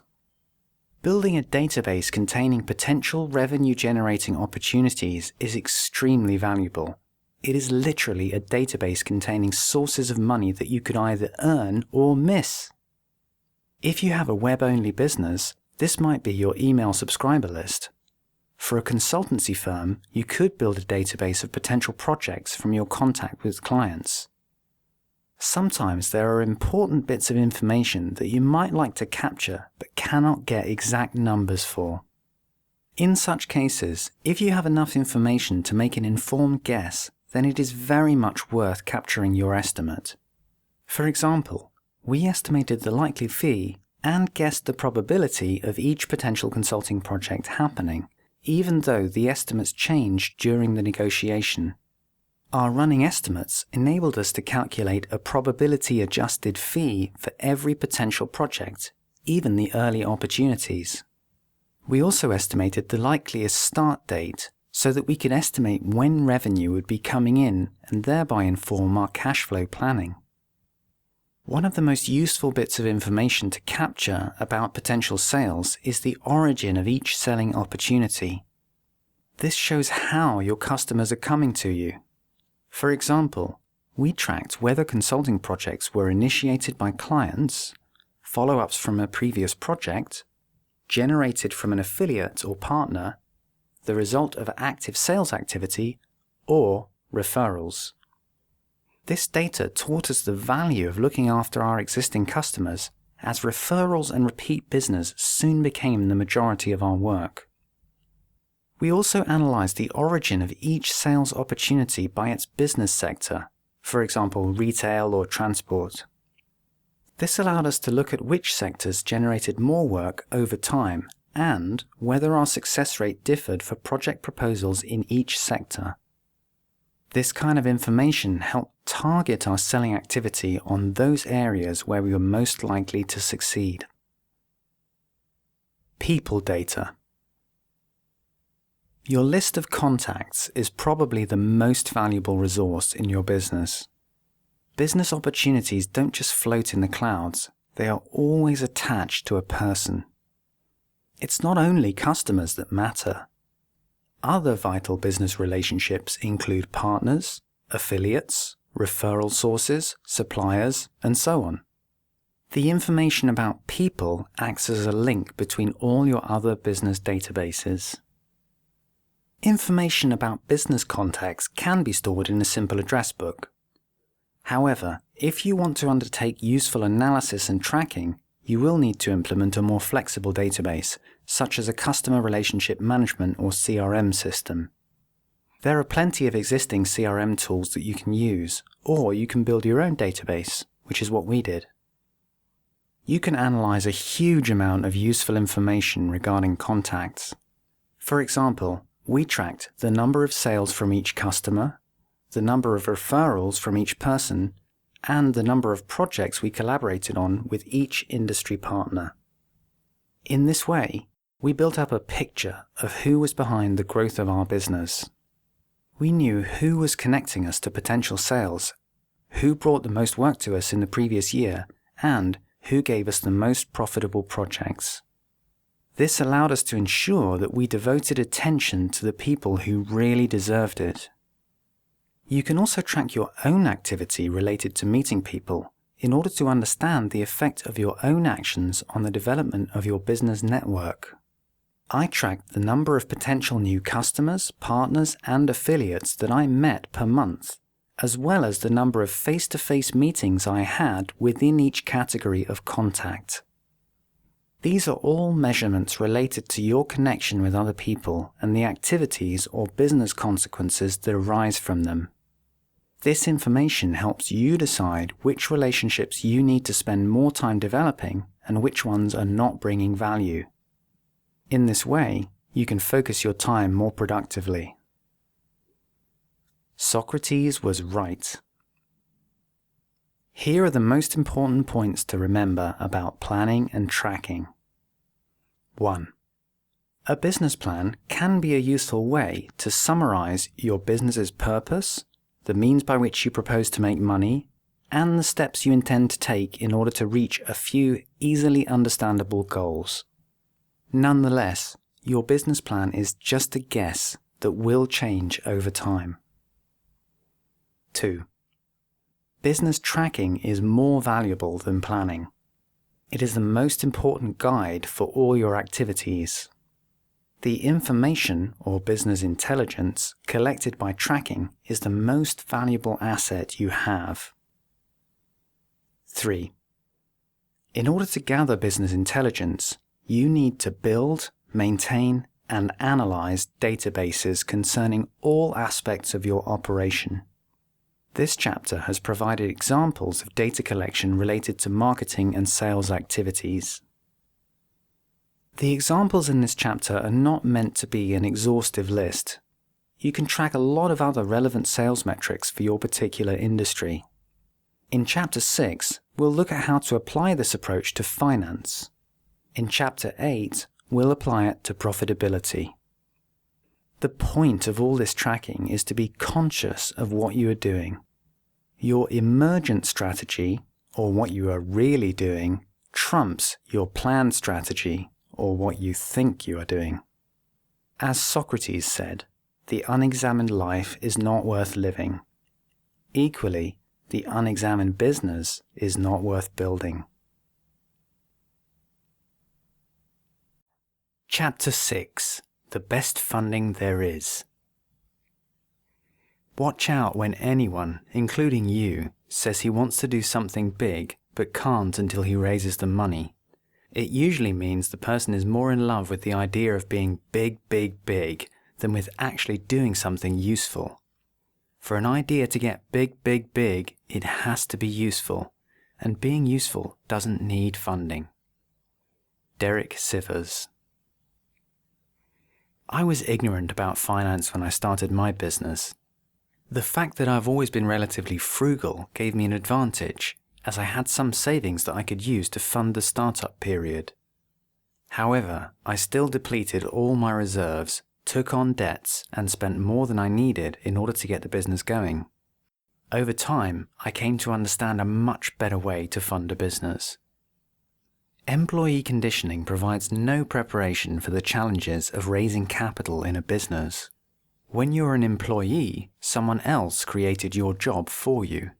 You work in a building leased or bought by someone else, using resources obtained for you by someone else. How did it all get there? As an employee, that's not your concern. In contrast, if you do want to start a business, you have this completely unfamiliar challenge of how to finance it. Nothing in your employee life prepares you for how to tackle financing questions. Yet every entrepreneur faces the same question at the beginning. How do you finance the initial period of developing your capability before you start making big sales? The way that you choose to tackle this question can have a huge impact on the level of autonomy that you experience as an entrepreneur. On the one hand, you lack resources in the beginning and you need resources in order to create a new business. On the other hand, the more funding that you take from other people, the less autonomy you have, thereby removing one of the most appealing aspects of starting a business. My short answer to the funding question for the vast majority of startups is this. The best way to finance your business is through your own money, incrementally through sales income from the business itself, supplemented at the start by your own savings if necessary.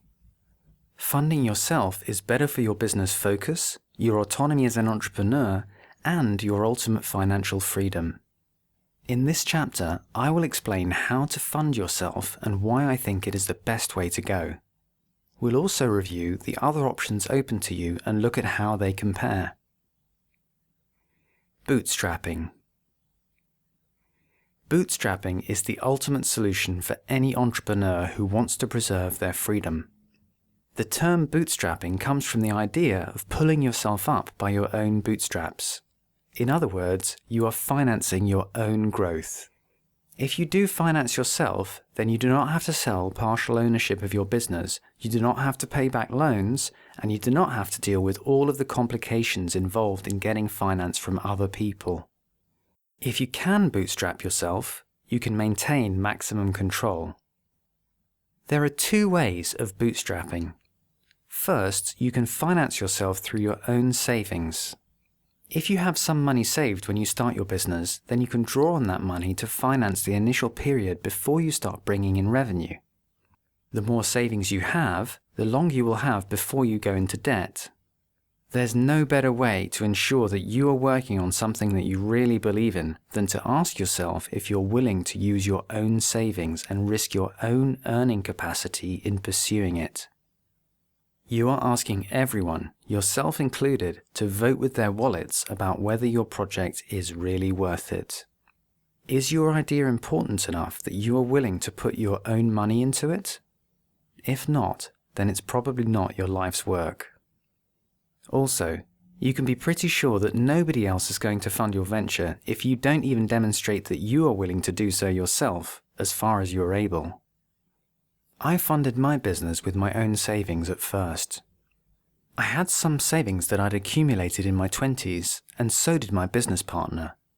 We both put money into the business to get things moving. It was not enough for us to get into positive cash flow, and I will explain more about the other things that we did, but it enabled us to start developing our services. Bootstrapping with your own savings is a great thing to do if you can. Obviously, it's dependent on building up savings, which can take significant time. This is why it's so much harder to start an entrepreneurial venture if you already have outstanding debt. The sooner in life that you start a business, the better, because the older you get, the more commitments you will have, especially if you want to have children. It is definitely going to make the startup period easier if you do it before you have other significant financial responsibilities. That will help you reduce your need for financing and give you a much easier start to the business. I had no debt, no major financial commitments, no kids or mortgage, and some savings. Revenue financing. The other way to bootstrap is to finance the growth of your business through revenue itself. This is essentially the "do not spend any money until you have it" plan. It is difficult to do because there are always great arguments as to why you need to spend money in the beginning. Whatever business you start, you will probably focus on the things that you need to put in place in order to be credible. Perhaps you will spend money making an amazing website, or perhaps developing technology. All such things cost money. The idea behind revenue-based self-financing is to fund the initial period before you can make big sales with your full product by making little sales with your minimum viable product. Every business that will be useful in the long term has value of some kind to offer customers in the beginning. If you can start selling that value in a simple form as quickly as possible, you can use revenue to finance the growth of the business and develop a more complex offering as you go. Even if you intend to develop a capital-intensive business, for example, one that involves a lot of technology, you might be able to start a capital-light version 1.0 of the business that helps customers in the present, and then incrementally develop a capital-intensive version 2.0 as you go. Financing yourself through revenue is emotionally challenging. It puts you in the uncomfortable position of going out and selling as quickly as possible with a minimum viable product. I resisted this approach for the first 2 years because I was uncomfortable with it. It was much easier to do interesting and safe things like develop our website, develop our technology, and focus on other behind-the-scenes stuff that was less emotionally challenging than selling. Crowdsourced revenue financing. One great kind of revenue financing that has become far easier recently is crowdfunding. This involves an advance sale to a wide group of your customers or fans. In short, you ask customers to support the development of your product by paying money in advance of you actually developing it. If you raise enough capital, you develop the product and eventually your supporters get their purchased item. Sometimes they don't even get the final product, but rather some other reward, perhaps just the good feeling of having helped you get your business off the ground. The model builds on the idea of a subscription-based service, whereby customers pay now to receive a subscription in the future. Crowdfunding is a brilliant solution to the question of how to finance your startup through revenue. It's great for your cash flow since you don't have an outlay before having guaranteed customers. It engages you in marketing and selling right at the beginning, enabling you to get valuable feedback from customers before you start spending serious money. Crowdfunding also carries the advantage of being virtually risk-free with regard to marketing and sales. If your idea gets funded, you start out with an audience of committed buyers. If not, you've just learned, without significant expense, that your idea still needs work. There are many services online providing a platform for crowdsourcing, such as Kickstarter and Indiegogo. It's well worth considering a crowdsourced development. Why revenue financing is best. Revenue financing serves as a test of your business strategy. If you can sell a simple version of your product to someone right now, it is a strong indication that you are doing the right thing. If you can't sell anything, then that is valuable information that requires a response. You probably need to adjust your strategy, which is always easier to do early on, before you expend a huge amount of time and effort. When you pursue revenue financing, you automatically avoid going into more debt than necessary. If you ignore revenue in the initial period and focus on product development, you can spend a lot of money to get your initial product or service ready without knowing anything about whether it will sell. If you are financing through loans, that could mean taking on a lot of debt. However, if you are financing through revenue, you get automatic feedback from the market. No sales means no more spending. Back to the drawing board. Revenue financing is the best way to enjoy autonomy as an entrepreneur. It allows you to avoid the constraint of being beholden to funders who have their own needs. If you apply the approach of doing what people will pay for to financing, what you get is revenue financing. It keeps you focused on customer needs and on what will sell, which will inform you as to how to invest wisely in your own research and development, or R&D.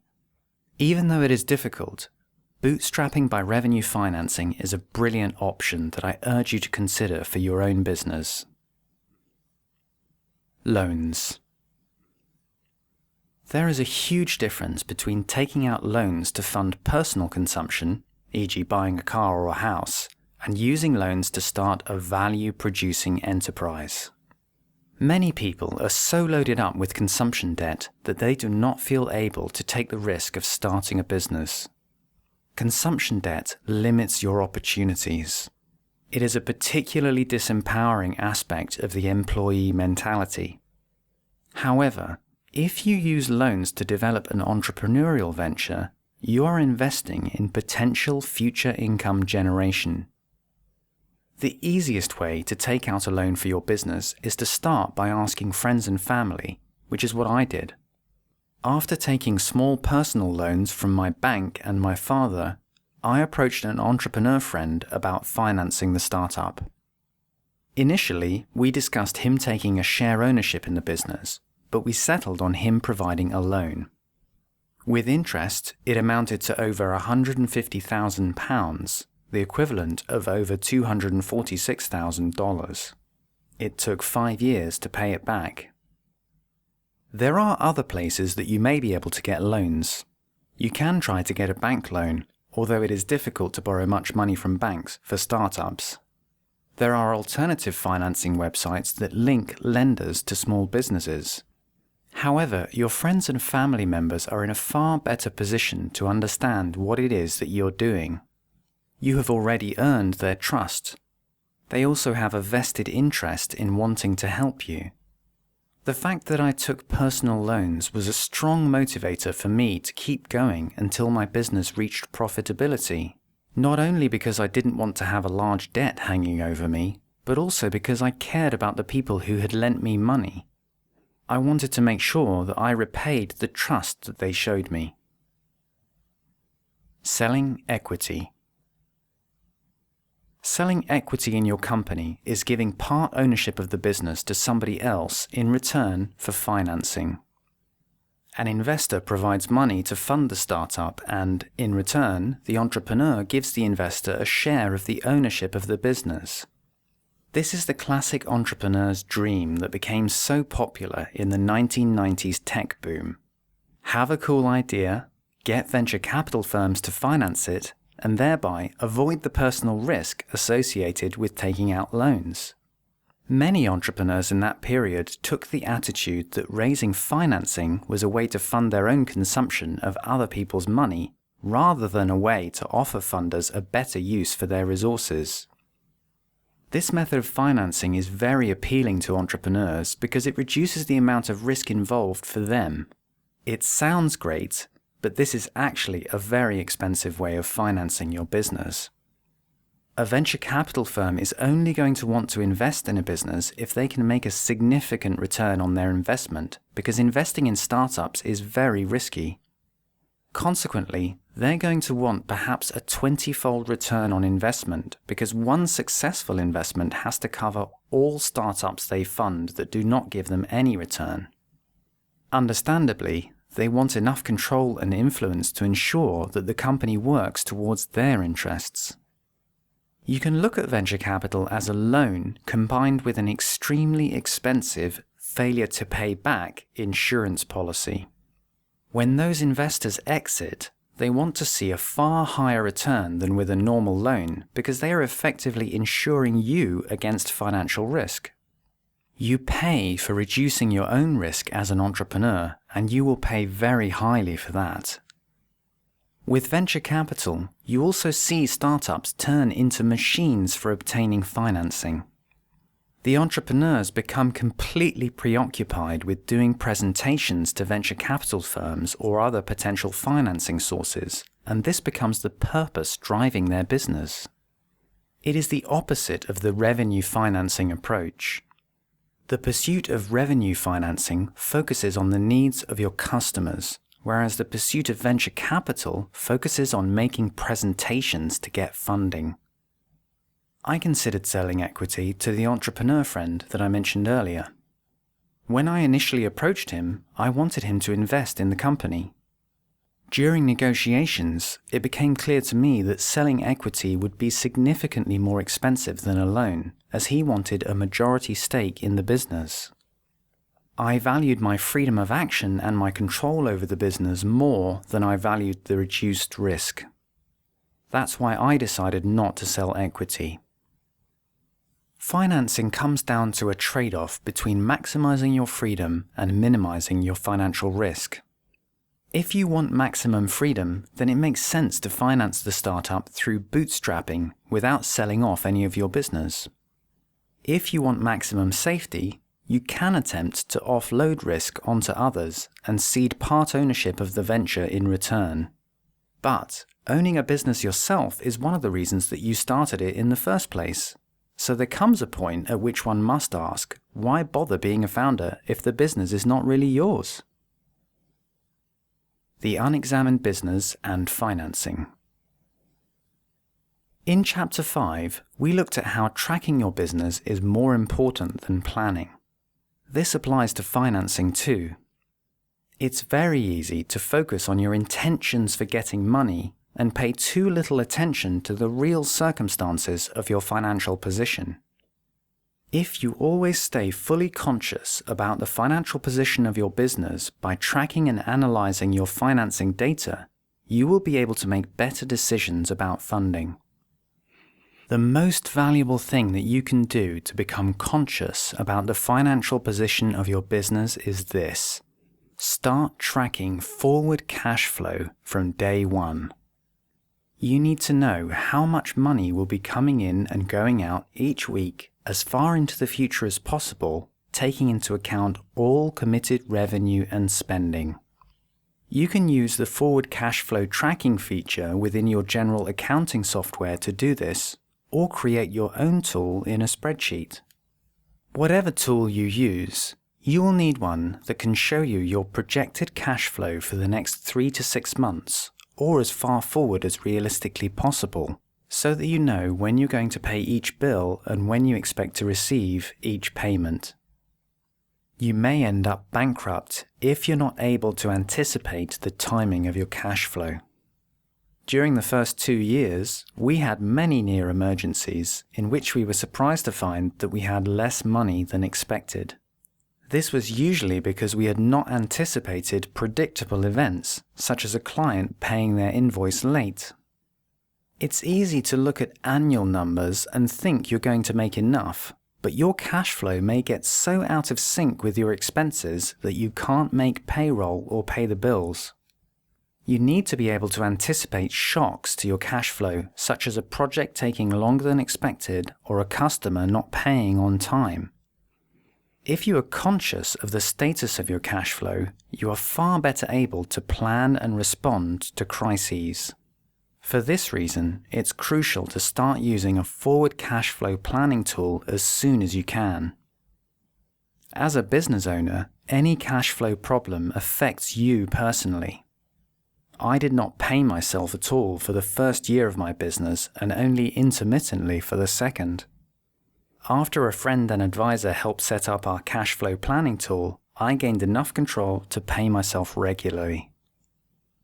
Cash flow planning is the most valuable activity that you can undertake to increase your awareness about your finances.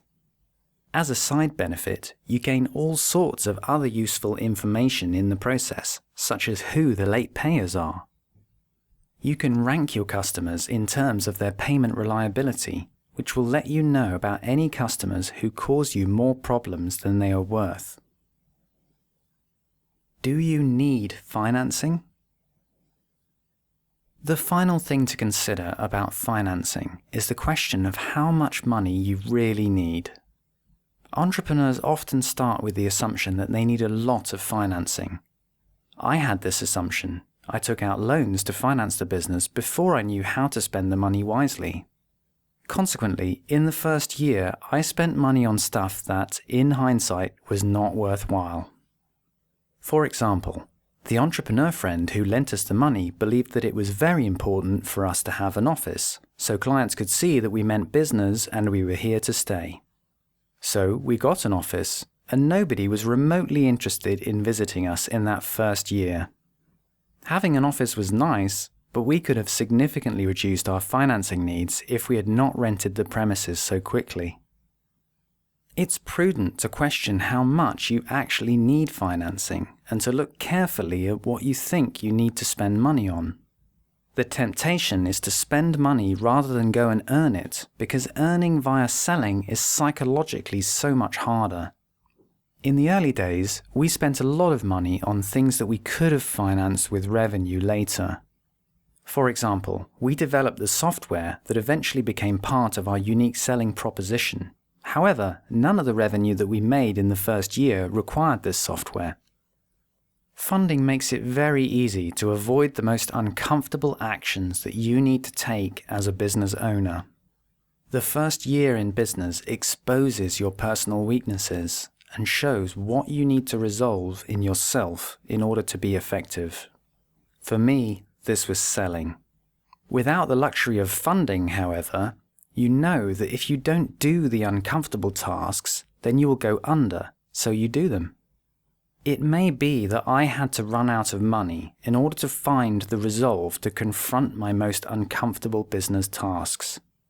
This could be the case for you too. It's better to take less funding and run out of money sooner rather than later if that is what helps you change your approach to the business. If you can reduce the amount of money you need in order to finance your startup, you will make life simpler.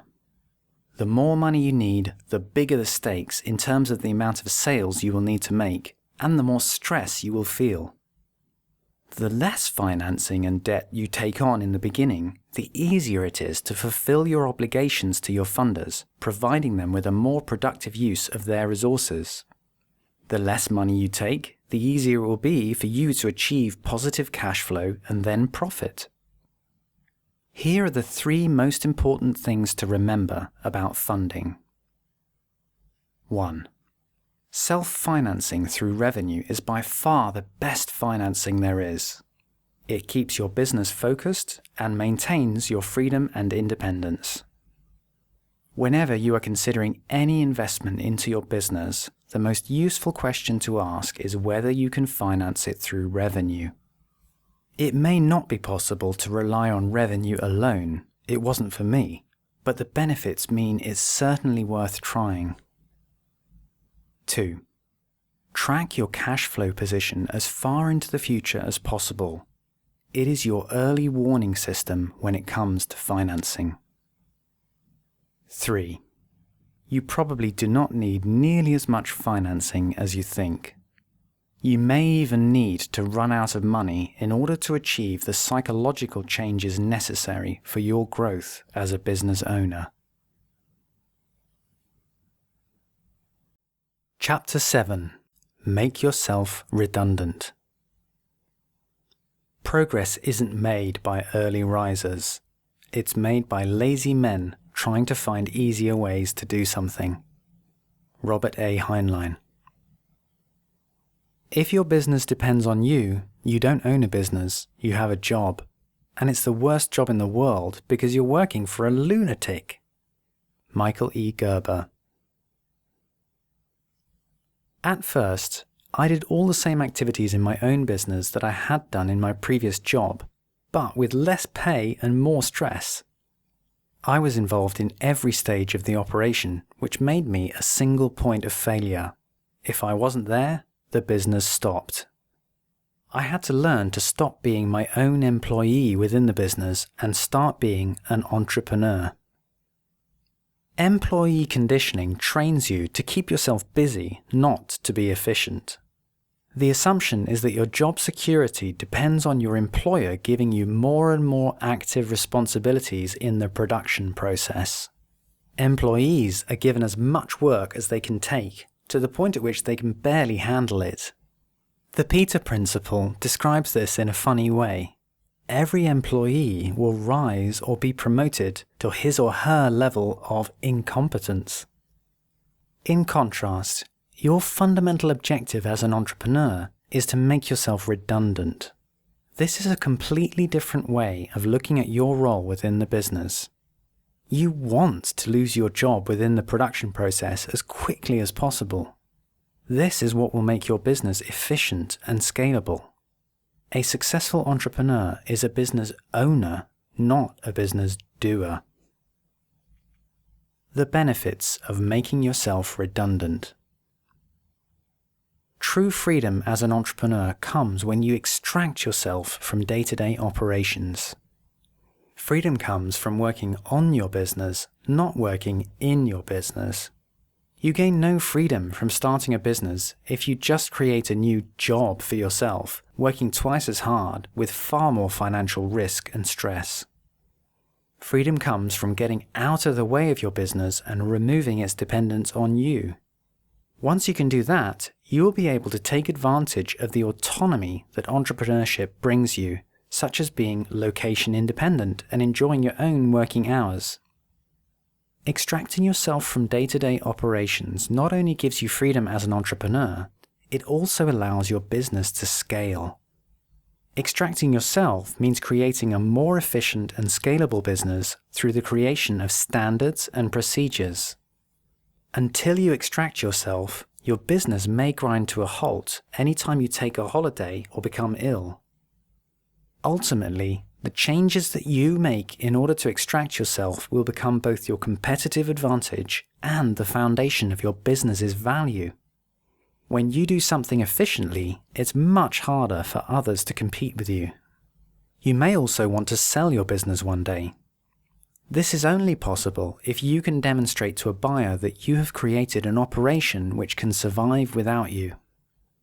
Creating an operation that runs independently of you will also reduce the stress involved in the growth of your business. The tasks and tools that will optimize your business are also the things that will enable you to stop firefighting. This is a virtuous circle.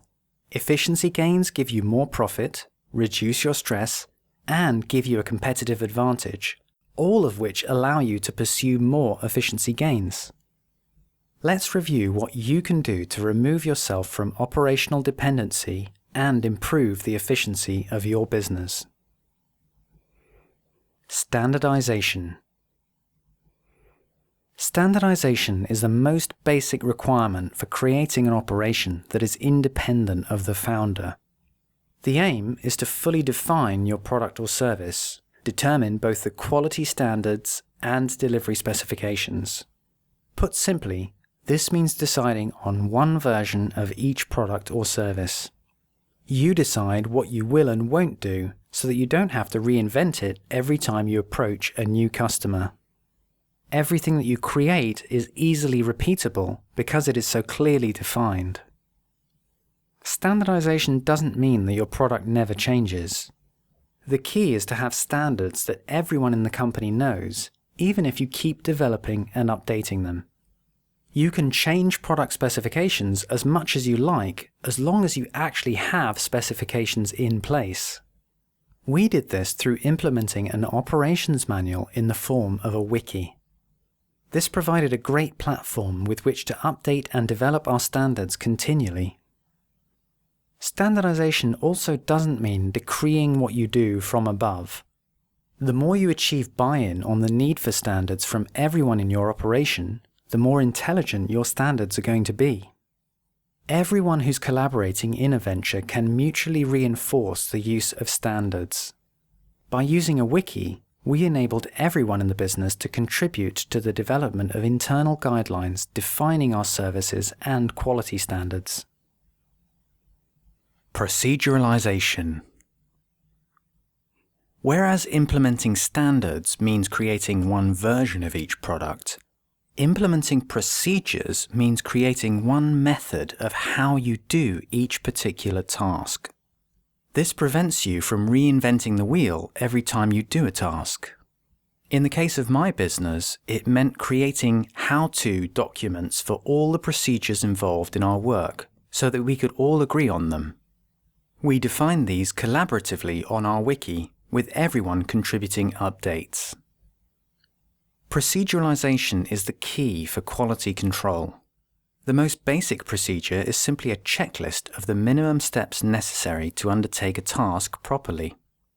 Procedures enable you to capture and maintain the learning that you and your team have accomplished regarding how to produce your product or service to specified quality standards. Proceduralization allows you to quickly and easily increase production of your products or services. This helps you scale your business.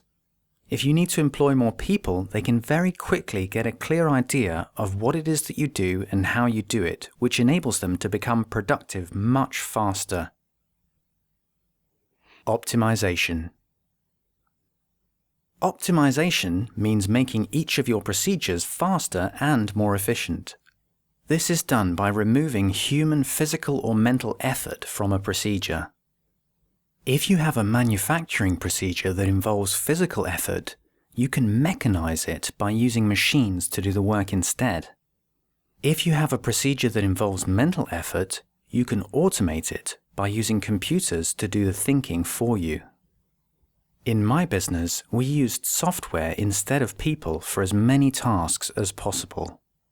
We scripted and automated our computing procedures.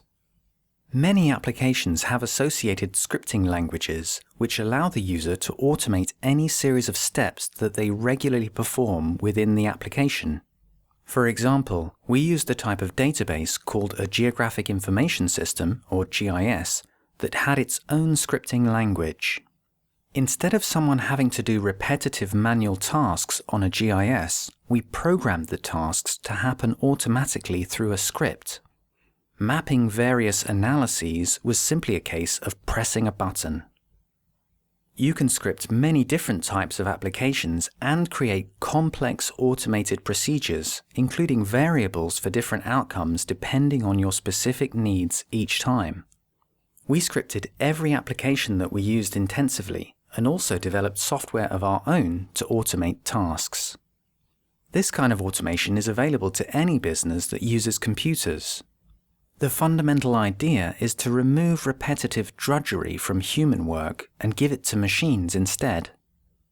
Any time you notice a repetitive procedure, it's a signal that you should try to mechanize or automate it. There are other opportunities for optimization in things like document templates and reusable content. We made all of the documents that we produced using standard templates with automated formatting. Our reports had to explain the types of analysis that we provided, so we developed reusable content that we could simply paste in. All of these techniques involve creating faster and more efficient ways to do the things you've decided you need to do.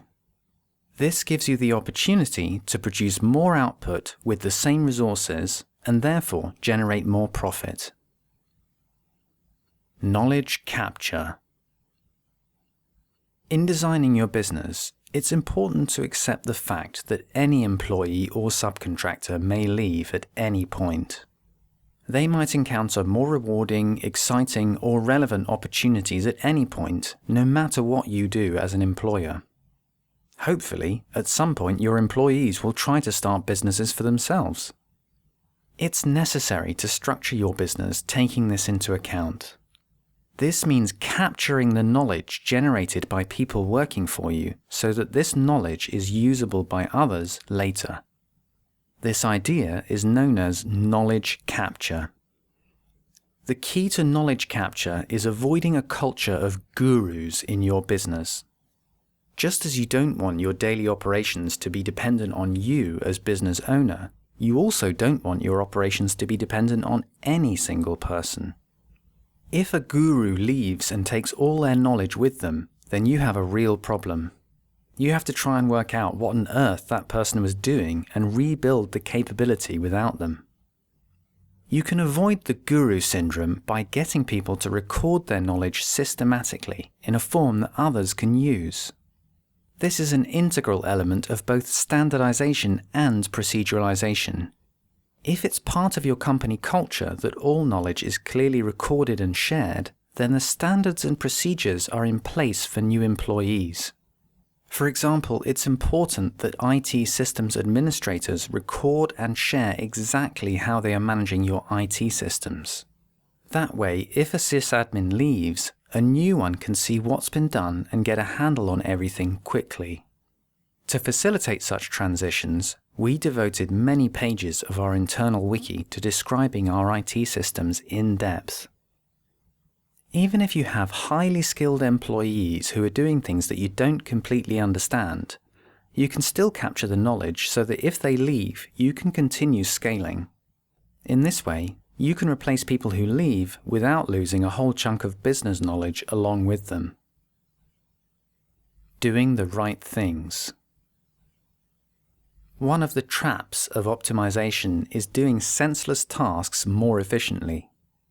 It's important not to waste time optimizing activities that are not helping your business. As the famous management consultant Peter Drucker said, there is nothing so useless as doing efficiently that which should not be done at all. Effective optimization takes place at the level of the business as a whole, not just individual activities. Rather than improving the efficiency of something you shouldn't be doing, it's better to stop doing it and redirect resources to something more effective or more profitable in the long term.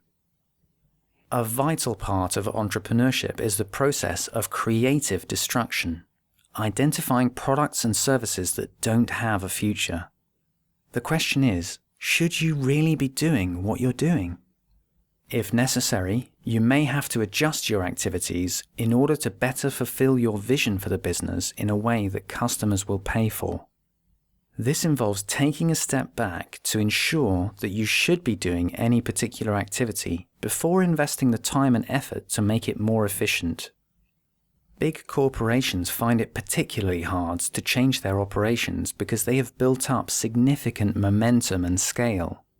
You have a real advantage as a startup entrepreneur because you have the flexibility that goes with smaller organizations.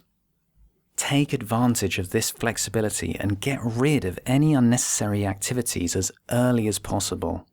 The market will force you to make these tough decisions sooner or later anyway, and the adjustment will be much harder if it is not at a time of your choosing. Optimization of your business is intimately related to the learning by selling approach discussed in Chapter 4. If a procedure results in a product or service that nobody will pay for, the optimal choice is to stop doing it and put your energy into something else instead. In my case, that meant stopping the development of an online software application when I learned that our clients actually wanted consultancy services. Optimization makes a better world. Here are the 3 most important things to remember about making yourself redundant. 1. Extracting yourself from day-to-day operations is essential to your own freedom as an entrepreneur. It is also what allows your business to scale. 2. There are 3 steps to extracting yourself: standardizing your product, creating procedures for all your operations, and optimizing those procedures, for example by using mechanization or automation whenever you see a repetitive process. 3. Be careful not to waste time optimizing ultimately senseless activities. It's better to eliminate an activity as soon as you realize that it is commercially unsustainable rather than waiting until the market forces you to. Through business optimization, entrepreneurs make the world a better place. This is how economic development happens, inside individual firms driven by business owners. Our lives are improved by the creation of more with less. To see an entrepreneur increasing the efficiency of a business is to see, on a micro scale, how increases in the overall standard of living actually happen. In pursuit of optimization, entrepreneurs eliminate repetitive drudgery that people previously had to do. It's one of the most constructive incentives of entrepreneurship. You identify repetitive chores and find ways to get them done more efficiently by a machine instead. This frees up your people and empowers them to focus on what people do best: creative thinking. Chapter 8. Profit is Sanity. Profit tells the entrepreneur that the consumers approve of his ventures. Loss, that they disapprove. Ludwig von Mises. Growth is the first order of business for every entrepreneur. When I started my business, I focused exclusively on growth. I had to get everything about my business moving, get sales going, get the operation working, and get people to know that we even existed. I got into the habit of doing whatever it takes to grow rather than doing whatever it takes to make a profit. I concentrated on growth for so long that when I finally realized that I had to pay more regard to profitability, I had to make difficult adjustments to the business. This chapter is about making the transition to a focus on profit. Being an employee is bad preparation for understanding profit because office politics create distracting incentives. Your primary incentive as an employee is to manage your relationships with your boss and other people in the business. The nature of your role incentivizes you to protect your position rather than focus on profit. If your incentives align so that you are rewarded for contributing to profit without having to worry about office politics, then you work in a well-run business. Unfortunately, that is often not the case. Managers are also distracted from what matters by the employment system. They are often in a poor position to judge employee performance, but they have to judge it somehow. Many managers end up evaluating staff on the basis of criteria that have little relationship to the ultimate health of the business, like whether an employee is present in the office from 9 to 5. To make matters worse, they also have to protect their own position within office politics. In this way, everyone ends up focusing on silly things that don't matter. This dysfunctional characteristic of the employee system is so well known that economists have a term for it: the principal-agent problem. Breaking free of the employee mentality means getting free of office politics and reconnecting to the most important criteria for judging all work: how effective is it? For the entrepreneur, this is encapsulated in the key concept of profit. The most intense feedback you will ever receive. When I first saw financial statements showing whether my business was making a profit or loss, I found it to be some of the most intense feedback that I had ever received. You get the ultimate peer review of both the results of your work and of your methods. Your customers vote with their wallets about whether your product or service is valuable, which tells you whether you have succeeded in making their lives better. Your staff and suppliers also rate your business operation through the price signals of your expenses. Together, these combined signals from revenue and expenses will tell you whether you are making losses or profits. If you are making losses, then your business operation is unsustainable. If you are making profits, then what you are doing is sustainable and beneficial to others. This is when you find out just how effective all your efforts have been. Profit and loss is a more rigorous test than any academic peer review process. In school and university, at best a few teachers or lecturers evaluate your performance. When you run a business, a vast number of potential customers evaluate your work using their own personal resources. This feedback about your work from so many people provides a challenge that puts you outside your comfort zone, but you only discover your best work through such experiences. Vanity metrics. Many entrepreneurs fall into the trap of pursuing growth at the expense of profitability, as I did. In this mindset, success is usually measured in terms of those things that show growth: revenue, page views, Twitter followers, and so on. The problem comes when these growth metrics ignore profit. Often, growth is measured by expense metrics, such as the employee headcount. This is the most dangerous way of all to measure your success. This emphasis on growth leads you to measure your success by so-called vanity metrics, measures of growth, not profit. You can see this in the corporate world, where people define success as the number of warm bodies that work in your business unit or your division of the corporation. For many business managers, the measure of success ultimately comes down to the size of their fiefdom. Managers who think like this aspire to build an empire, not make a profit. They often get positive reinforcement for this attitude from the people that they meet. New acquaintances commonly ask them how many employees work for them. A large headcount is considered impressive in corporate life. In contrast, managers are very rarely asked how profitable their business unit is. Although it's dangerous for a business to become obsessed with growth, there are strong incentives pushing you towards growth at the expense of profit. The main one is the tax system. The fact that profit is taxed creates a strong incentive to preempt taxes by investing any potential profit into company growth. Corporations grow big partly because the tax system fundamentally disincentivizes profitability and incentivizes growth. The tax system also incentivizes solo entrepreneurs to minimize profit. Your tax bill gets less onerous as you claim more expenses, which encourages you to push the maximum allowable expenses through the business. This can warp your strategy and lead you to lose sight of what is best for the business. Profit is sanity. An advisor told me a great saying about profit while we were discussing how to value my business. He said, "Revenue is vanity and profit is sanity." What a striking and succinct way of explaining profit.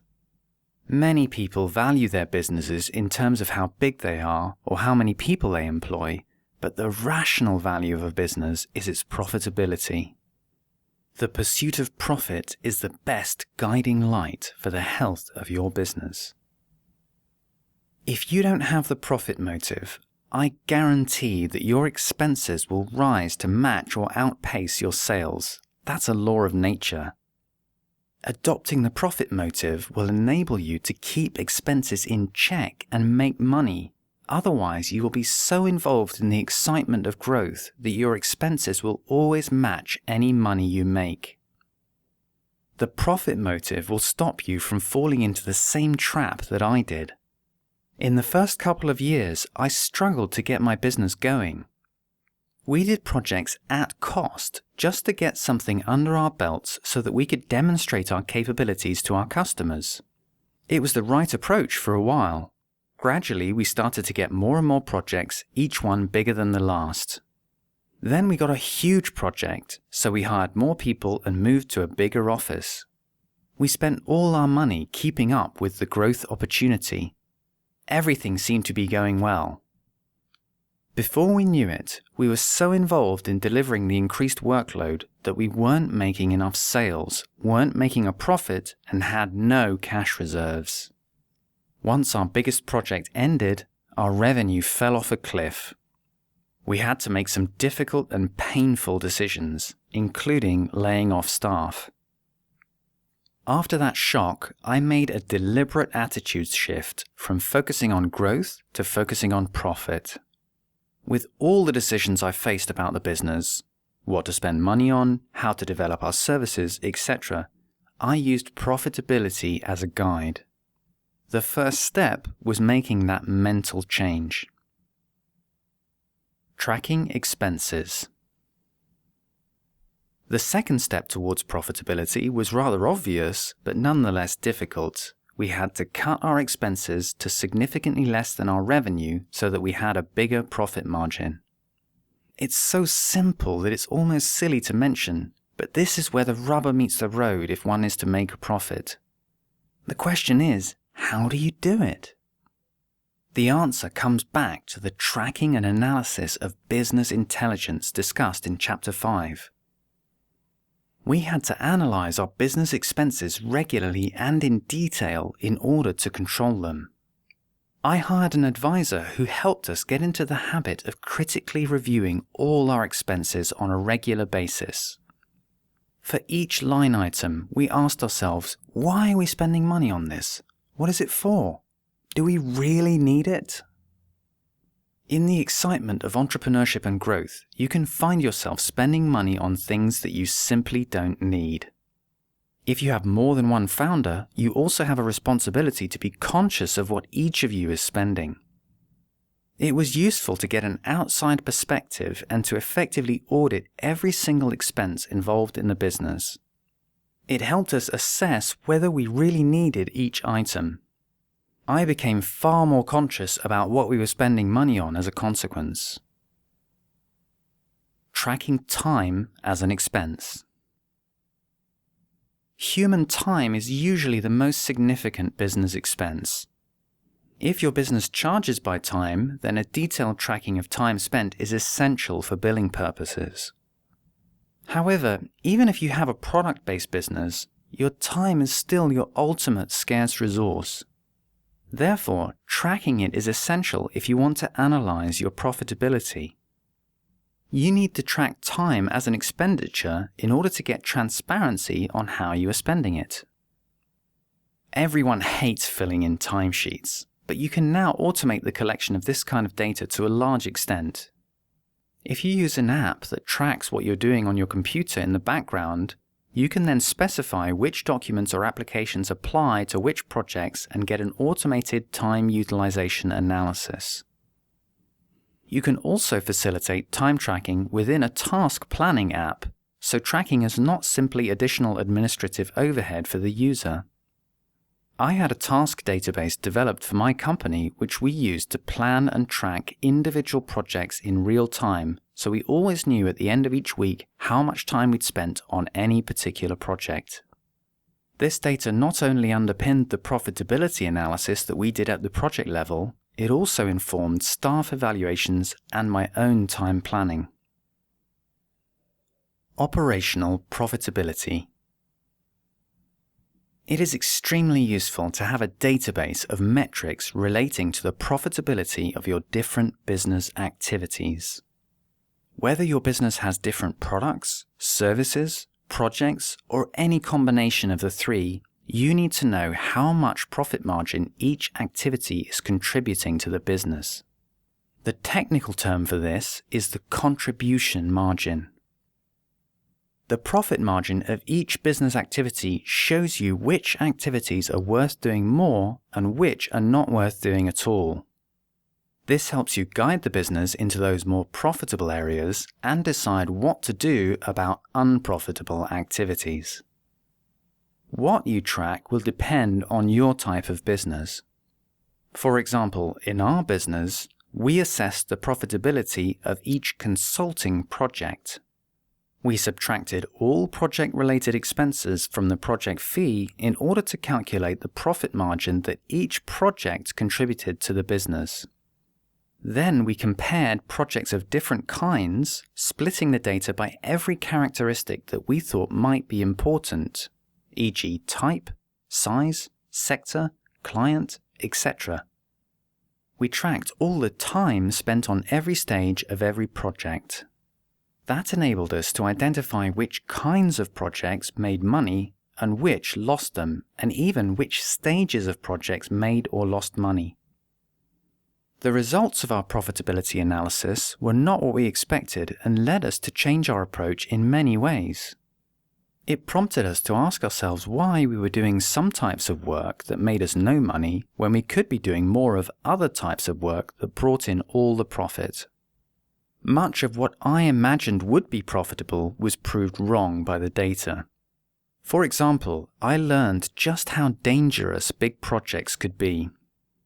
They look great because they seem to promise economies of scale and secured revenue for a long time. In fact, it can be very difficult to control costs on big projects.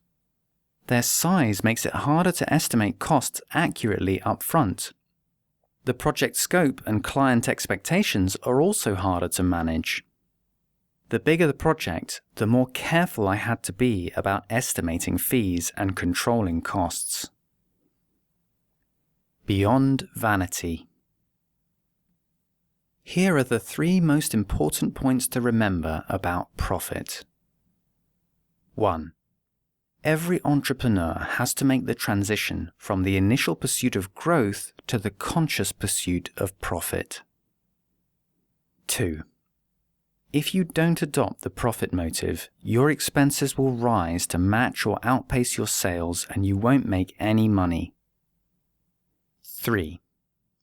Only by adopting rigorous tracking and analysis will you know where your profit comes from. You are unlikely to get to profitability unless you implement sufficient tracking to give you this information. Many imagine that the profit motive is a distraction from doing great work. They see it as something that turns good people into mindless, profit-chasing automatons. Of course, some people lack ethics and are willing to do anything for a profit. But that is not how the profit motive works for me, nor for the majority of entrepreneurs whom I've seen. Profit is a guiding light that tells you whether or not your customers approve of what you are doing.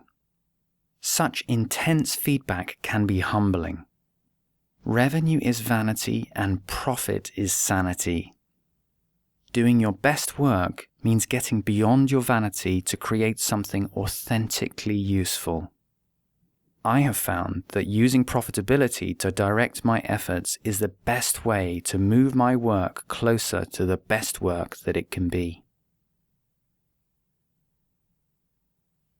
Chapter 9. JFDI. Just fucking do it. The world can only be grasped by action, not by contemplation. The hand is more important than the eye. The hand is the cutting edge of the mind. Joseph Bronovsky. There's tremendous power in putting your ass where your heart wants to be. Stephen Pressfield. It's easy to appreciate the idea of becoming an entrepreneur. It's harder to plunge into the exhilarating freefall of doing it. One of the worst legacies of our conditioning is the inability to see the opportunity in risk and unpredictability. We've been trained to look for jobs that give us predictability. The fact is that when you get started in business, you have no control over the opportunity flow. You can prepare as much as you like, but it will be totally different as soon as you get started. Every business is created in uncertainty. You never know for sure if it will work beforehand, and you never know exactly how you will do it. As the science fiction author Ray Bradbury put it, you jump off a cliff and build wings on the way down. At some point, you have to confront paralysis, indecision, and procrastination in order to create anything in the face of uncertainty. Starting a business requires you to risk failure in order to achieve something truly remarkable. It is not lack of preparation that holds people back from starting their own business. It is that they haven't given themselves permission. Ultimately, the way that I broke my employee conditioning was by giving myself permission to act outside it. Permission to risk failure. If you're going to start a business, it's essential to give yourself permission to risk failure. do you even allow yourself this option? If you're not willing to contemplate it, you'll never get started. One of the biggest breaks I gave myself when I started a business was permission to risk it all being a big flop. I made a commitment to myself. I would build the business for 5 years. I decided that if I had not created something of value by that point, then I would just give up and get a job. If I failed, I would still have a great experience in trying. After 5 years, we had paid off all our debts and become profitable, so I knew that the business had real value. 2 years later, we sold the company. The people who really matter to you are going to respect you much more for having gone for it and thrown your passion into your venture, even if you then discover that you miscalculated the opportunity.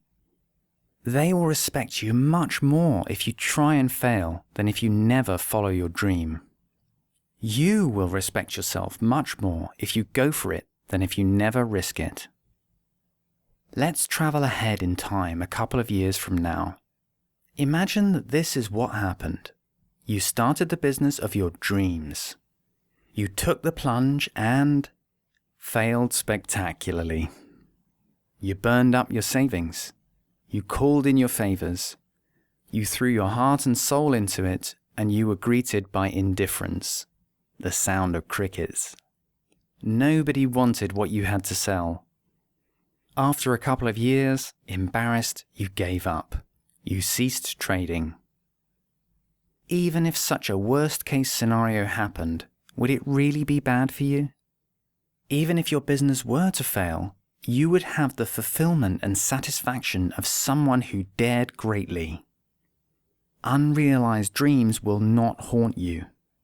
You will never look back on your life and wonder whether your venture would have succeeded had you tried. You will know that unlike the vast majority, you had the courage to risk failure and create something you believed in. But you will also gain far more. Starting a business is the best business education that money can buy. It teaches you far more than acquiring an MBA ever could, regardless of the outcome. You will learn more by creating a business than you could ever hope to learn by reading about other people who did it, or even worse, reading the theories of bystanders who have never even tried.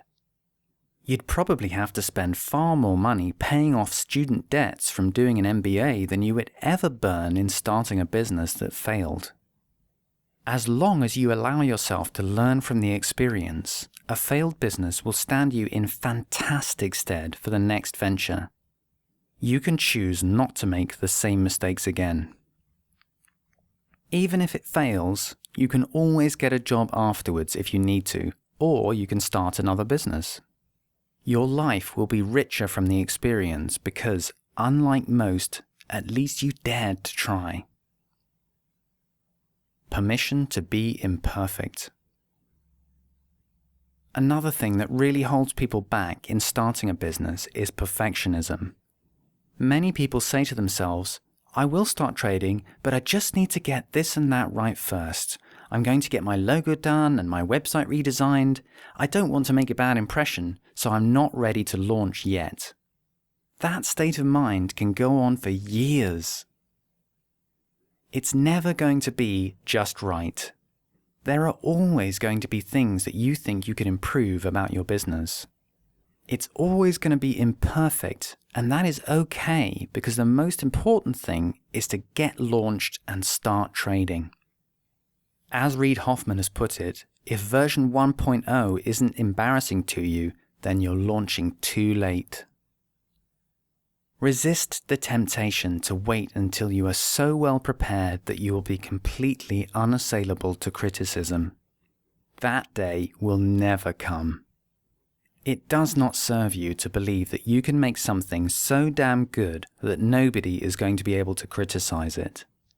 Of course, you're always going to have people criticizing what you're doing. Haters gonna hate. Give yourself permission to be imperfect. When I started, I couldn't read accounts. I didn't have any clients. I couldn't properly describe the service that we were providing because I was confused about the purpose of my business. The point is, I started. I made contact with the marketplace. This was the best teacher of all. It was how I learned what my business was for. Through the embarrassment of starting imperfectly, I realized what needed changing. I created a business that was worth a lot because I dared to start trading when it was worth nothing.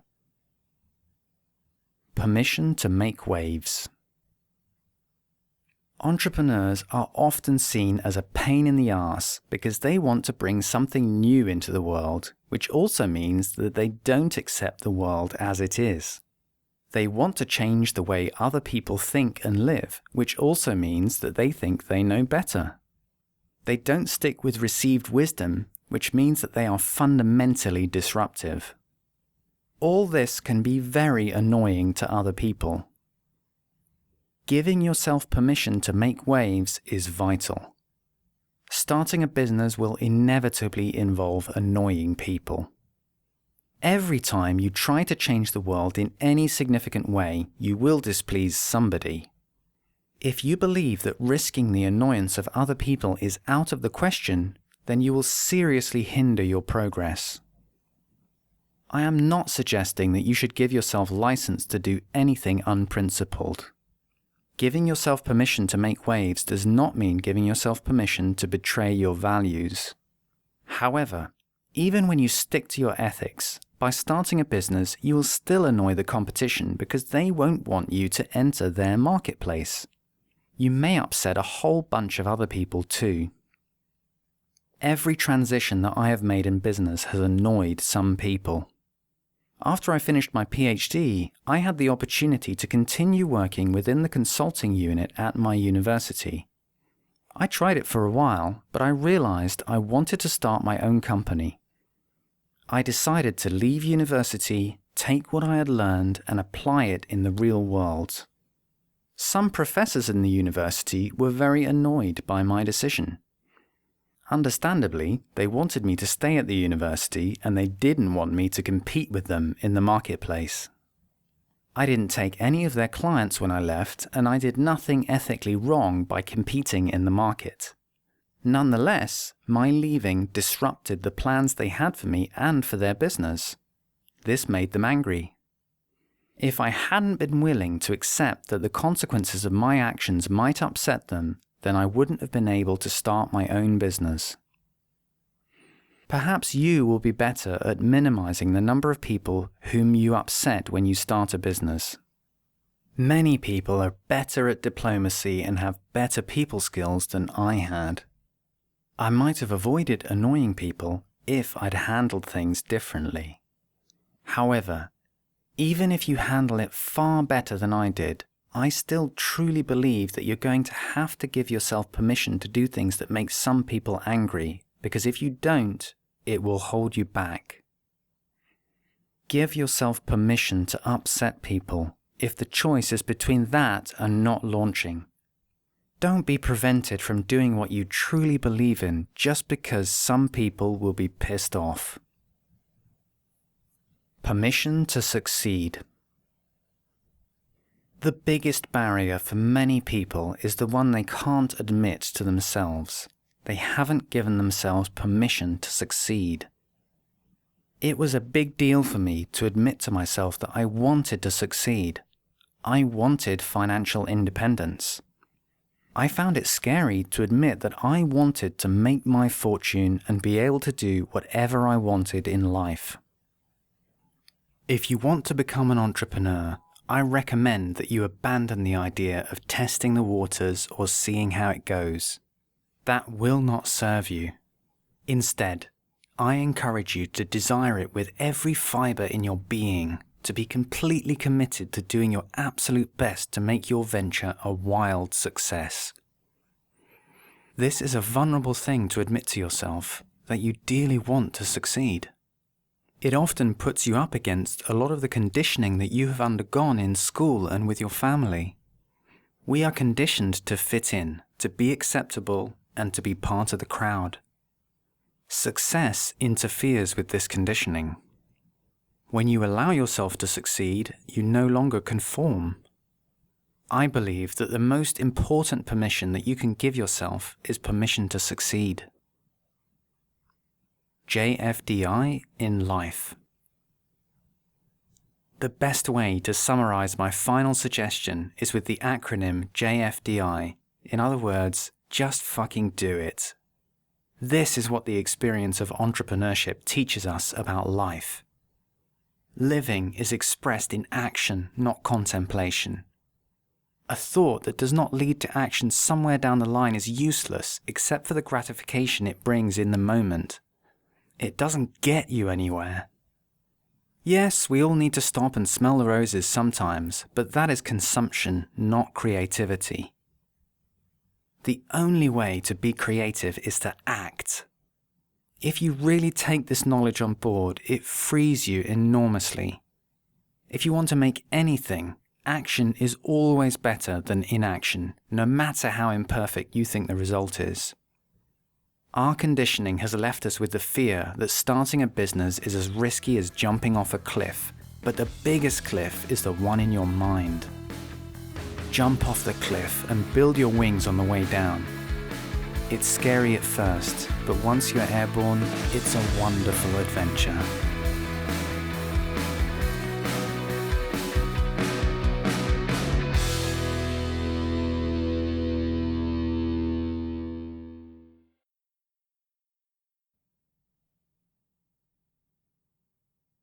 Further resources. I talk about all aspects of entrepreneurship covered in this audiobook and much more besides on my podcast, The Voluntary Life. You can subscribe to the podcast at thevoluntarylife.com. To see all previous episodes on entrepreneurship, go to thevoluntarylife.com/search/label/entrepreneurship. To get updates about upcoming books and podcasts, please join my email update list at this link, bit.ly/TVLMAIL. If you enjoyed this audiobook, please help me out by leaving a review on Audible or Amazon. Thanks. Further reading. David Allen, Getting Things Done, The Art of Stress-Free Productivity, New York, Penguin Books, 2001. David Allen, Making It All Work, Winning at the Game of Work and the Business of Life, New York, Penguin Books, 2009. Richard Branson, Losing My Virginity, London, Virgin Books, 1999. Stephen Covey, The 7 Habits of Highly Effective People, Powerful Lessons in Personal Change, New York, Rosetta Books, 2013.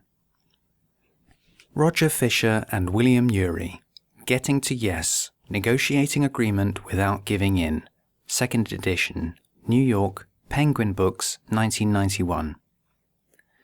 Michael E. Gerber, The E-Myth Revisited, Why Most Small Businesses Don't Work and What to Do About It, New York, HarperCollins, 1995. Paul Graham, The 18 Mistakes That Kill Startups, www.paulgraham.com/startupmistakes.html. Jason Fried and David Heinemeier Hansen, Rework, Change the Way You Work Forever, New York, Vermilion, 2010. Tom Hopkins, How to Master the Art of Selling, New York, HarperCollins, 1981. Guy Kawasaki, The Art of the Start, the time-tested, battle-hardened guide for anyone starting anything, New York, Portfolio, 2004. Ludwig von Mises, Profit and Loss, Oban, Ludwig von Mises Institute, 2008. Dan Pink, Drive, The Surprising Truth About What Motivates Us, New York, Penguin Books, 2009. Eric Ries, The Lean Startup: How Today's Entrepreneurs Use Continuous Innovation to Create Radically Successful Businesses. New York, Crown Business, 2011. Derek Sivers, Anything You Want. Amazon, 2011.